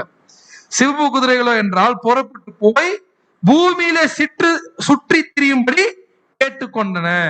அதற்கு அவர் போய் பூமியிலே சுற்றி திரியுங்கள் என்றார். அப்படியே பூமியில இந்த 4வது ரதத்துல புள்ளியான குதிரை எங்க போயிருச்சு? ஸ்ட்ராங் கடினமான கலருடைய இந்த குதிரை எங்க சுற்றி திரிய சொல்லிட்டாரு? பூமியிலே நீங்க என்ன பண்ணுங்க, சுற்றி திரியுங்க. அப்படின்னா இது என்னன்னு என்ன பண்ணணும்? நாம கண்டுபிடிக்கணும். எது என்னன்னு? புள்ளியான குதிரை எது, சிகப்புனா அந்த கடின நிற குதிரை எதுன்றது என்ன பண்ணணும்னா நம்ம கண்டுபிடிக்கணும். புள்ளியான குதிரைகள் ஒன்னும் கிடையாது, வெவ்வேறு வகையான உலக ஜனங்கள். அது என்ன பண்ணுதுங்க? அடையாளப்படுது. ஏன்னா இந்த 7000 வருஷ சரித்திரத்துல மனுக்குலத்துல இருந்து ஒரு குரூப் எங்க போயிருது? சபையா போயிருது, கருப்பு குதிரை. ஒரு குரூப் எங்க போயிருது? செரல் கூட்டமா போயிருது. இன்னொரு குரூப் முற்பிதாக்களாக என்ன பண்றாங்க? இவங்க எல்லாரும் ஆக்சுவலா யார் தான்? மனுஷன் தான். இதுல மிச்சம் இருக்கிறது யார் தான்? உலக ஜனங்கள். இந்த வெவ்வேறு வகையான உலக ஜனங்கள் எங்க போறாங்களா? புள்ளியான குதிரை எங்க போகுது? தென் திசை எதை அடையாளப்படுத்துது? அப்போ வடதிசை பரலோகம்னா தென் திசை எது? பூமி. எல்லா உலக ஜனங்களும் எங்க உயிர் தேர்ந்து வர போறாங்க? இதே பூமிக்குரிய சரீரத்தில். அதுதான் சொல்றாரு ஆண்டவராகிய இயேசு கிறிஸ்து யோவான் 5:28, இதை குறித்து நீங்கள் ஆச்சரியப்பட வேண்டாம், ஏனென்றால் வேத குழிகளில் உள்ள அனைவரும் அண்டர்லைன் பண்ணலாம், அவருடைய சத்தத்தை கேட்கும் காலம். அப்போ சபை முடிஞ்சிட்ட பிறகு மகா உபத்திரவத்தினுடைய காலத்தினுடைய முடிவுல முற்பிதாக்களும் உயிரோட என்ன பண்றாங்க? எழுந்து வந்துருவாங்க. மகா உபத்திரவத்தினுடைய நடுவுல திரள் கூட்டம் எங்க போயிரும்? மேல போயிரும். அப்படின்னா ஃபர்ஸ்ட் கருப்பு குதிரை மேல போயிருது, பின்னாடி எது போயிருது? வெள்ளை குதிரை போயிருது. அடுத்தது முற்பிதாக்கள் சிவப்பு குதிரையும் உயிரோடு எழுந்து வந்து பூமியில ராஜாக்களாக இருக்கும் பொழுது அடுத்த ப்ராசஸ் என்னதான் பாத்தீங்கன்னா, செத்து போன எல்லா உலக ஜனங்களும் வருவாங்க. இந்தியன்ஸ் மட்டுமா? சைனீஸ்ல இருந்து, ஜாப்பனீஸ்ல இருந்து, கொரியன்ஸ்ல இருந்து, யூரோப்பியன்ஸ், எல்லா வகையான ஜனம், சகல ஜாதி, சகல பாஷை, சகல கோத்திரத்துல இருந்து என்ன பண்ணுவாங்கன்னா எழுந்து வருவாங்க. அதனாலதான் புள்ளியான. அப்படின்னா இந்த இடத்துல இவங்க வந்து உயிரோட எழுந்து வந்த உடனே பரிபூர்ண நிலைமையில இருப்பாங்களா? இருக்க மாட்டாங்க. ஒருத்தர் உதாரணத்துக்கு கோபமா கொலை பண்ணிட்டு செத்துட்டாரு. அவரும் எழுந்து வரும்போது எப்படிதான் வருவாரு? எப்படிதான் வருவாரு? அன்புக்குரிய சகோதர சகோதரிகளே, இப்ப பிரேத குழியில் எது எதெல்லாம் தூங்கிட்டு இருக்கு தெரியுமா? என்ன தூங்கிட்டு இருக்குது? அன்பு பாசம் மட்டுமா தூங்கிட்டு இருக்குன்னு நினைக்கிறீங்க? இருக்காதும். அன்பு, பாசம், கொலை, வெறி, பொறாமை, பொய் எல்லாம் ரிலீஸ் ஆனா எல்லாம் என்ன ஆயிரும்? எல்லாம் ரிலீஸ் ஆகி வந்துரும். ராஜ்யத்தினுடைய வெளியரங்கமான மகாபுத்திரம் முடிச்ச உடனே முற்பிதாக்களுக்கு பெரிய வேலை, சபைக்கும் மேல இருந்து பெரிய வேலை. எடுத்த உடனே பர்ஃபெக்டா இருப்பாங்களா? இது என்ன பண்ணும்? ஸ்டார்டிங் ரொம்ப டஃப். ஆனா என்ன பண்ணிடுவாங்க? ஆனா நம்ம படிச்சிருக்கோம், கிறிஸ்துவோட ராஜ்யம் இரும்பு ராஜ்யம், கீழ்ப்படிஞ்சே ஆகணும். ஒரு பிரதர் அழகா சொல்லுவாங்க எப்படி இருக்கும் அந்த சிச்சுவேஷன்ஸ்ல அப்போ அப்படின்னு பாத்தீங்கன்னா, எக்ஸாம்பிளுக்கு, ஏன்னா அங்க தீங்கு செய்ய வரும் இல்லை, இப்ப திரும்பி எழுந்து வராங்க. எழுந்து வந்த உடனே எப்படி இருக்கும் அவருக்கு? செத்து போன அந்த சரீரத்தை வர போறாங்க? இல்ல, there will be one body. அதே பாடி, அந்த பாடி அழிஞ்சு போச்சு, அவ்வளவுதான் அந்த பாடி. ஆனா ரெமெம்பரன்ஸ் என்னதான்? பழைய நினைவுகள் கொடுக்கப்படும். யோசிச்சு பாருங்க தேவனுடைய வல்லமைய. ஆதாம்ல இருந்து இன்னைக்கு வரைக்கும் எவ்வளவு டேட்டா, அது எல்லாம் யார் கையில இருக்கு? எப்படி இப்ப ஒரு பென்ட்ரைவ் எடுத்து காப்பி பண்ணி விட்டுறோம், அந்த மாதிரி அந்த டேட்டாவை எடுத்து ஏத்தி தேவன் உயிரோடு எழுப்பிட்ட பிறகு எழுந்து வந்த உடனே அவங்க நினைச்சது அவங்களால செய்ய முடியாது. ஏன்னா இந்த ரூல்ஸே என்ன இருக்கும்? இந்த இடத்துல மாறி இருக்கும். இது நீதிவாசமா இருக்கக்கூடிய புதிய வானம், புதிய பூமி. அதான் ஒரு இமேஜினேஷனுக்கு நம்ம பிரதர் ஒரு சப்ஜெக்ட் எழுதும் போது அழகா சொல்லியிருந்தார். ஒருத்தரை கோம திட்டணும்னு வந்துச்சுன்னா டெம்பரவரியா என்ன பண்ண முடியாதாமா? பேச முடியாதான். காலையில எழுந்து குட் மார்னிங் அப்படின்னு நெய்பர் பேசுறாருன்னா அவரால் என்ன பண்ண முடியாது? அப்போ ஊருக்கே என்ன தெரிஞ்சிரும், இவர் ஏதோ என்ன பண்ணிருக்காரு. அப்ப அடுத்தது பிரேயர், மன்னிப்பு, மனம் திரும்புதல். அதுக்கப்புறம் திரும்பி என்ன ஆகும்? எக்ஸாம்பிளுக்காக சொல்றேன். அடிக்கிறதுக்கு ஒருத்தர் போறாரு, கை என்ன ஆயிரும், அப்படியே நின்னுச்சுல தேவடைய மனுஷன் சப்ஜெக்ட், அதே மாதிரி நின்றோம். இப்படி நின்னுச்சுன்னா என்ன புரிஞ்சுப்பாங்க? ஏதோ இந்த கை போயிருக்கு, அதனாலதான். அதுக்கப்புறம் த்ரூ முற்பிதாக்களுக்கு எக்ஸாம்பிள் சொல்றேன் நான் புரிஞ்சுக்கிறதுக்காக, ஹாட்லைன் எடுத்து திடீர்னு ஈசாக்கு போன் எடுத்து, என்னப்பா பண்ண, இப்படி எல்லாம் பண்ணிட்டேன், கொஞ்சம் ரெக்வஸ்ட் பண்ணுங்க மேல. யார்கிட்ட? யார் ஜட்ஜ்? அப்போ நாம தான். நாம என்ன பண்ணுவோம்? கோபமா ஏன் இப்படி பண்ணன்னு சொல்லுவோமா? பரிதவிக்க கூடிய ஆசாரம் இருக்கு. ஃபீல் பண்ணாதப்பா, நானும் ஒரு காலத்துல எப்படி இருந்தேன், இன்னும் வர்றது. இதுக்கப்புறம் என்ன பண்ணாதீங்க, அதை கொஞ்சம் கொஞ்சமா, இது புரிஞ்சுக்கிறதுக்காக சொல்றேன். இமேஜினேஷன் கொஞ்சம் கொஞ்சமா கொஞ்சம் கொஞ்சமா சீர்பொருத்த பண்ணி சீர்பொருந்த பண்ணி சீர்பொருந்த பண்ணி எந்த நிலைமைக்கு வந்துருவாங்க? பரிபூர்ண மனுஷிக நிலைமைக்கு என்ன ஆயிருவாங்க பார்த்தீங்கன்னா வந்துருவாங்க. அந்த சமயத்துல சாத்தான் முழுவதுமாக என்ன பண்ணப்பட்டிருப்பான்? கட்டப்பட்டு. எவ்வளவு அழகா இருக்கு பாருங்க லைஃப். ஏன்னா அப்ப எப்படி தெரியுமா, இப்ப நல்லது பண்ணா வித்தியாசமா பார்ப்பாங்க. கரெக்டா? இப்போ நல்லவனா இருந்தா என்ன பண்ணுவாங்க? யார சமுதாயத்துக்கு என்ன பண்ண மாட்டாங்களாம், செட் ஆக மாட்டானேன்னு. கரெக்டா? இப்போ அது அப்போ அப்படியே ஆப்போசிட். கொஞ்சம் தீமையா பண்ணாலும் அது வித்தியாசமா என்ன ஆயிருங்க தெரியும். ஏன்னா மெஜாரிட்டி எப்படிதான் இருப்பாங்க, அங்க பெர்ஃபெக்டா இருப்பாங்க. கொஞ்சம் அப்ப எவ்வளவு விஷயம் அவங்க மன்னிக்கிறதுக்கு சொல்லி கொடுக்கணும். மன்னிக்கிறதுக்கு என்ன பண்ணும் அப்படின்னு பாத்தீங்கன்னா சொல்லி கொடுக்கணும். எப்படி இருக்கும்? ஒரு பிரதர் ஒரு இமேஜினேஷனா ராஜ்யத்துல ஒரு பாயிண்ட், எக்ஸாம்பிளுக்கு இங்க சொல்லும் பொழுது, ஹஸ்பண்ட் அண்ட் ஒய்ஃப் என்ன பண்றாங்கன்னு பார்த்து எழுந்து வராங்க. இதுல உதாரணத்துக்கு ஹஸ்பண்டுக்கு பழைய லைஃப்ல ஒரு லைஃப் இருந்திருக்கு, அது யாருக்கு தெரியாம இருந்திருக்கு? ஒய்ஃப் தெரியாம இருக்கு. எழுந்து வராங்க ரெசரக்ஷன்ல. யாரும் எழுந்து வருவாங்க? அவங்களும் எழுந்து வருவாங்க, இவங்களும் எழுந்து வருவாங்க. இப்ப என்ன பண்ணணும்? இப்ப என்ன பண்ணோம்? அப்படியே கோவத்துல என்ன பண்ணுவாங்க பாத்தீங்கன்னா மன்னிக்கணும். இன்னொரு ஒரு சினாரியோ பாருங்க. உரியா எழுந்து வருவாரா? உரியாக்கு என்ன தெரியாதா? தாவீது என்ன பண்ணான்னு தெரியும். ஆனா யாருக்கு தெரியும்? இது தாவீதுக்கு தெரியும். உரியா எழுந்த உடனே வேர் இஸ் மை ஸ்வாட் எல்லாம் கேட்பாருப்பா. ஸ்வாட் எல்லாம் கிடையாதுங்க அப்படின்னு பொழுது ஒரு கட்டத்துல உரியாக்கு எந்த இன்ஃபர்மேஷன் சொல்லிதான் ஆகணும்? தாவீது பண்ணதுதான். பிளான் போட்டு ஒண்ணு என்ன பண்ணிருக்கிறாங்க, சொன்னு இருக்கிறாங்க. தாவீதும் உரியாவை மீட் பண்ணுவாங்களா? பண்ணுவாங்க. என்ன சொல்ல போறாரு தாவீது?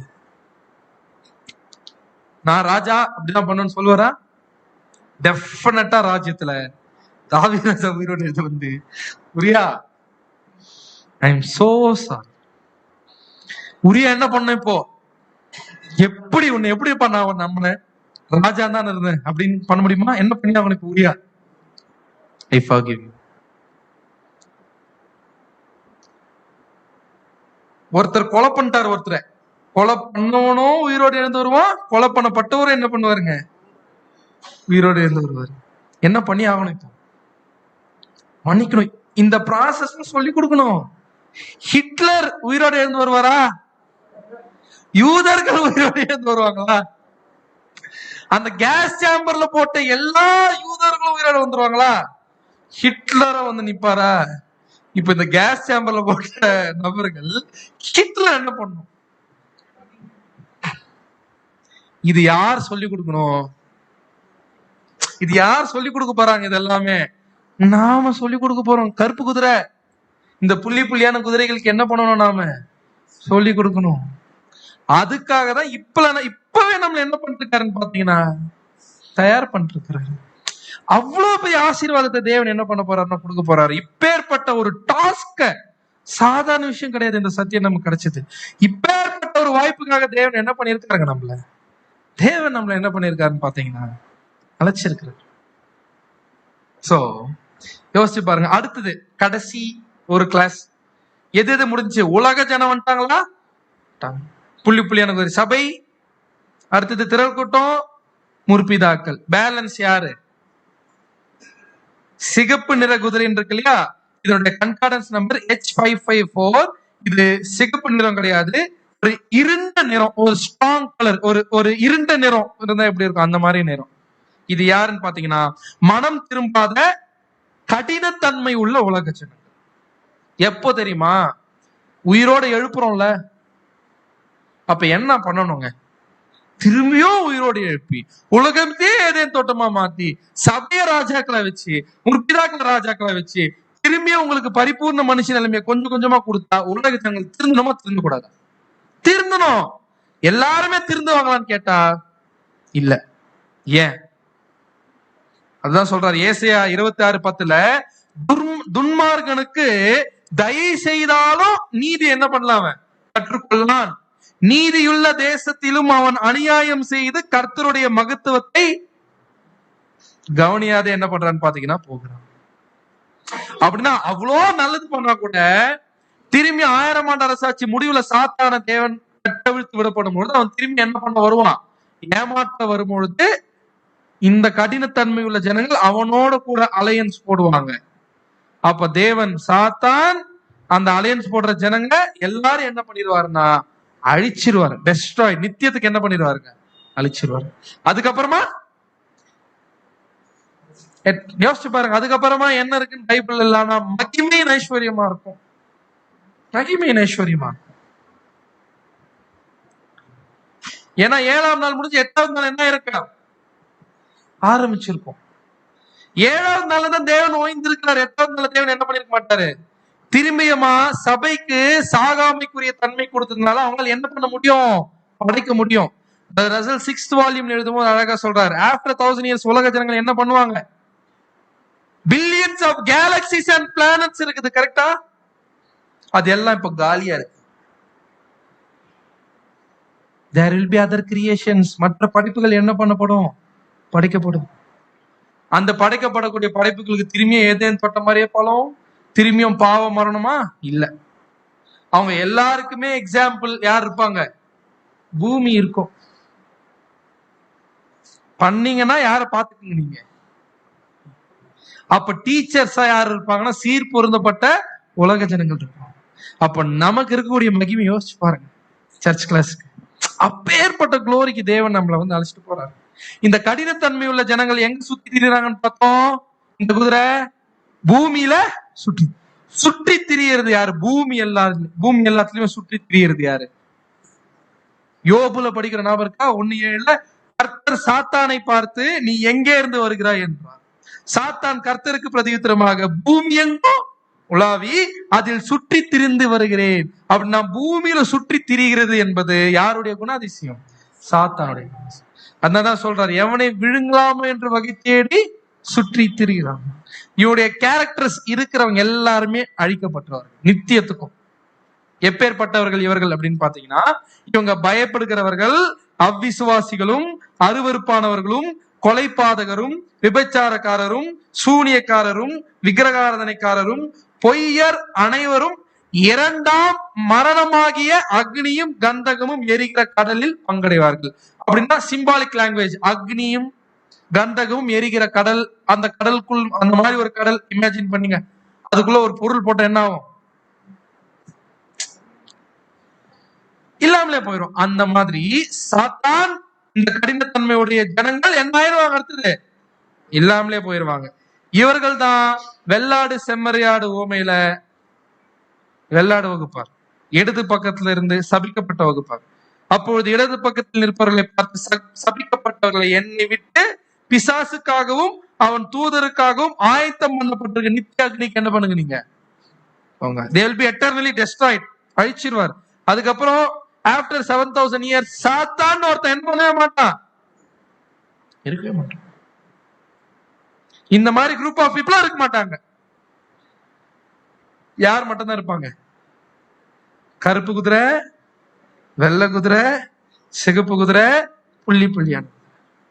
இதுல பெஸ்ட் குதிரை எது? ஏன் அதை சொல்லி முடிக்கலாம் கடைசி. ஏன்? ஏன்னா ஒண்ணு பண்ணுச்சான். அதான் அதை பண்ணுச்சான். என்ன பண்ணுச்சான்? கருப்பு குதிரை சக்கரை 6:8 பின்பு அவர் என்னை கூப்பிட்டு பார், வடதேசத்துக்கு புறப்பட்டு போனவைகள் வடதேசத்திலே என் கோபத்தை சாந்தி பண்ணிற்று என்று என்னுடைய சொன்னார். யாருடைய கோபத்தை சாந்தி பண்ணிருச்சா? ஏன்னா தேவன் இந்த உலகத்தினுடைய மீது கோபாக்னியை செலுத்துறதுக்கு காரணம் பாவம். சபை கிறிஸ்துவோட சேர்ந்து பாவ நிவாரண பலியா மறிச்சதுனால தேவனுடைய கோபத்தை என்ன பண்ணிருச்சது? சாந்தி பண்ணிருச்சு. சோ அப்பேற்பட்ட குரூப் தான் யார் அப்படின்னு பாத்தீங்கன்னா சபை வகுப்பார். அப்படின்னா இதுல நாம எதுக்காக அழைக்கப்பட்டிருக்கோம்? இப்போ தேவனுக்கு சித்தமா இருந்தா புதுசா தேவனோட நல் மனசாட்சியின் உடன்படிக்கை செய்வதற்கும் சில ரெடியா இருப்பீங்க நான் நம்புறேன். அப்படி நீங்க ரெடி ஆயிட்டீங்கன்னா எடுத்துட்டோம்னா எந்த குதிரையா தான் போய் முடிக்கணும்? கருப்பு குதிரையா தான் போய் முடிக்கணும். விட்டோம் மிஸ் பண்ண என்னதான்? வெள்ளை குதிரை. வெள்ளை அழகுன்னு மட்டும் நினைச்சிட வேண்டாம், அது உலகத்துக்கு வேணா அழகு. பைபிள் எதுதான் அழகுன்னு பாத்தீங்கன்னா கருப்பு தான் அழகு. ஏன்னா அது கிறிஸ்துவின் நிமித்தம் அனுபவிக்கக்கூடிய பாடுகள். அப்படி மட்டும் இருந்துட்டோம்னா சிவப்பு கிடாரி முற்பிதாக்களுக்கும் ராஜா யாருதான்? நாம தான். ஆனா அவர்கள் பூமியில ராஜாக்களா இருக்க போறாங்க. இன்னொன்னு யாருன்னா புள்ளி புள்ளியான குதிரைகள் வந்தோம், அவங்களையும் நாம என்ன பண்ணிடுவோம்? சீர் பொருந்த பண்ணிடுவோம். கடினத்தன்மை உடையவர்கள் என்ன பண்ணிடுவாங்க? அழிஞ்சிருவாங்க. இவங்க எல்லாம் எந்த காலப்பகுதிக்குள்ள வராங்க? என்ன அருமையான ப்ராபசி பாருங்க. 2 மலை. ஆதாம் இழந்து போன ராஜ்யம், மனுஷன் மறுபடியும் பெற்றுக்கொண்ட ராஜ்யம். நடுவில் இருக்கக்கூடிய காலப்பகுதி எவ்வளவு? 7000 வருஷம். இந்த 7000 வருஷத்துல ஜீவ சுவாசத்துடைய மனுஷர்கள்ல இருந்து 4 வகையான வகுப்பார தேவனுடைய பிளான்ல எடுக்கிறார். ஒரு குரூப் சபை வகுப்பார், இன்னொரு குரூப் திரள் கூட்டம், இன்னொரு குரூப் முற்பிதாக்கள், இன்னொரு குரூப் உலக ஜனங்கள். சோ இதுல நமக்கு 2 ஆப்ஷன் இருக்குது. அதுல கருப்பு குதிரையாக மாறி தேவனுடைய பொற்பாதங்களில் சென்று சேர தேவன் தாமே நம்மை ஆசீர்வதிப்பாராக. ஆமென்.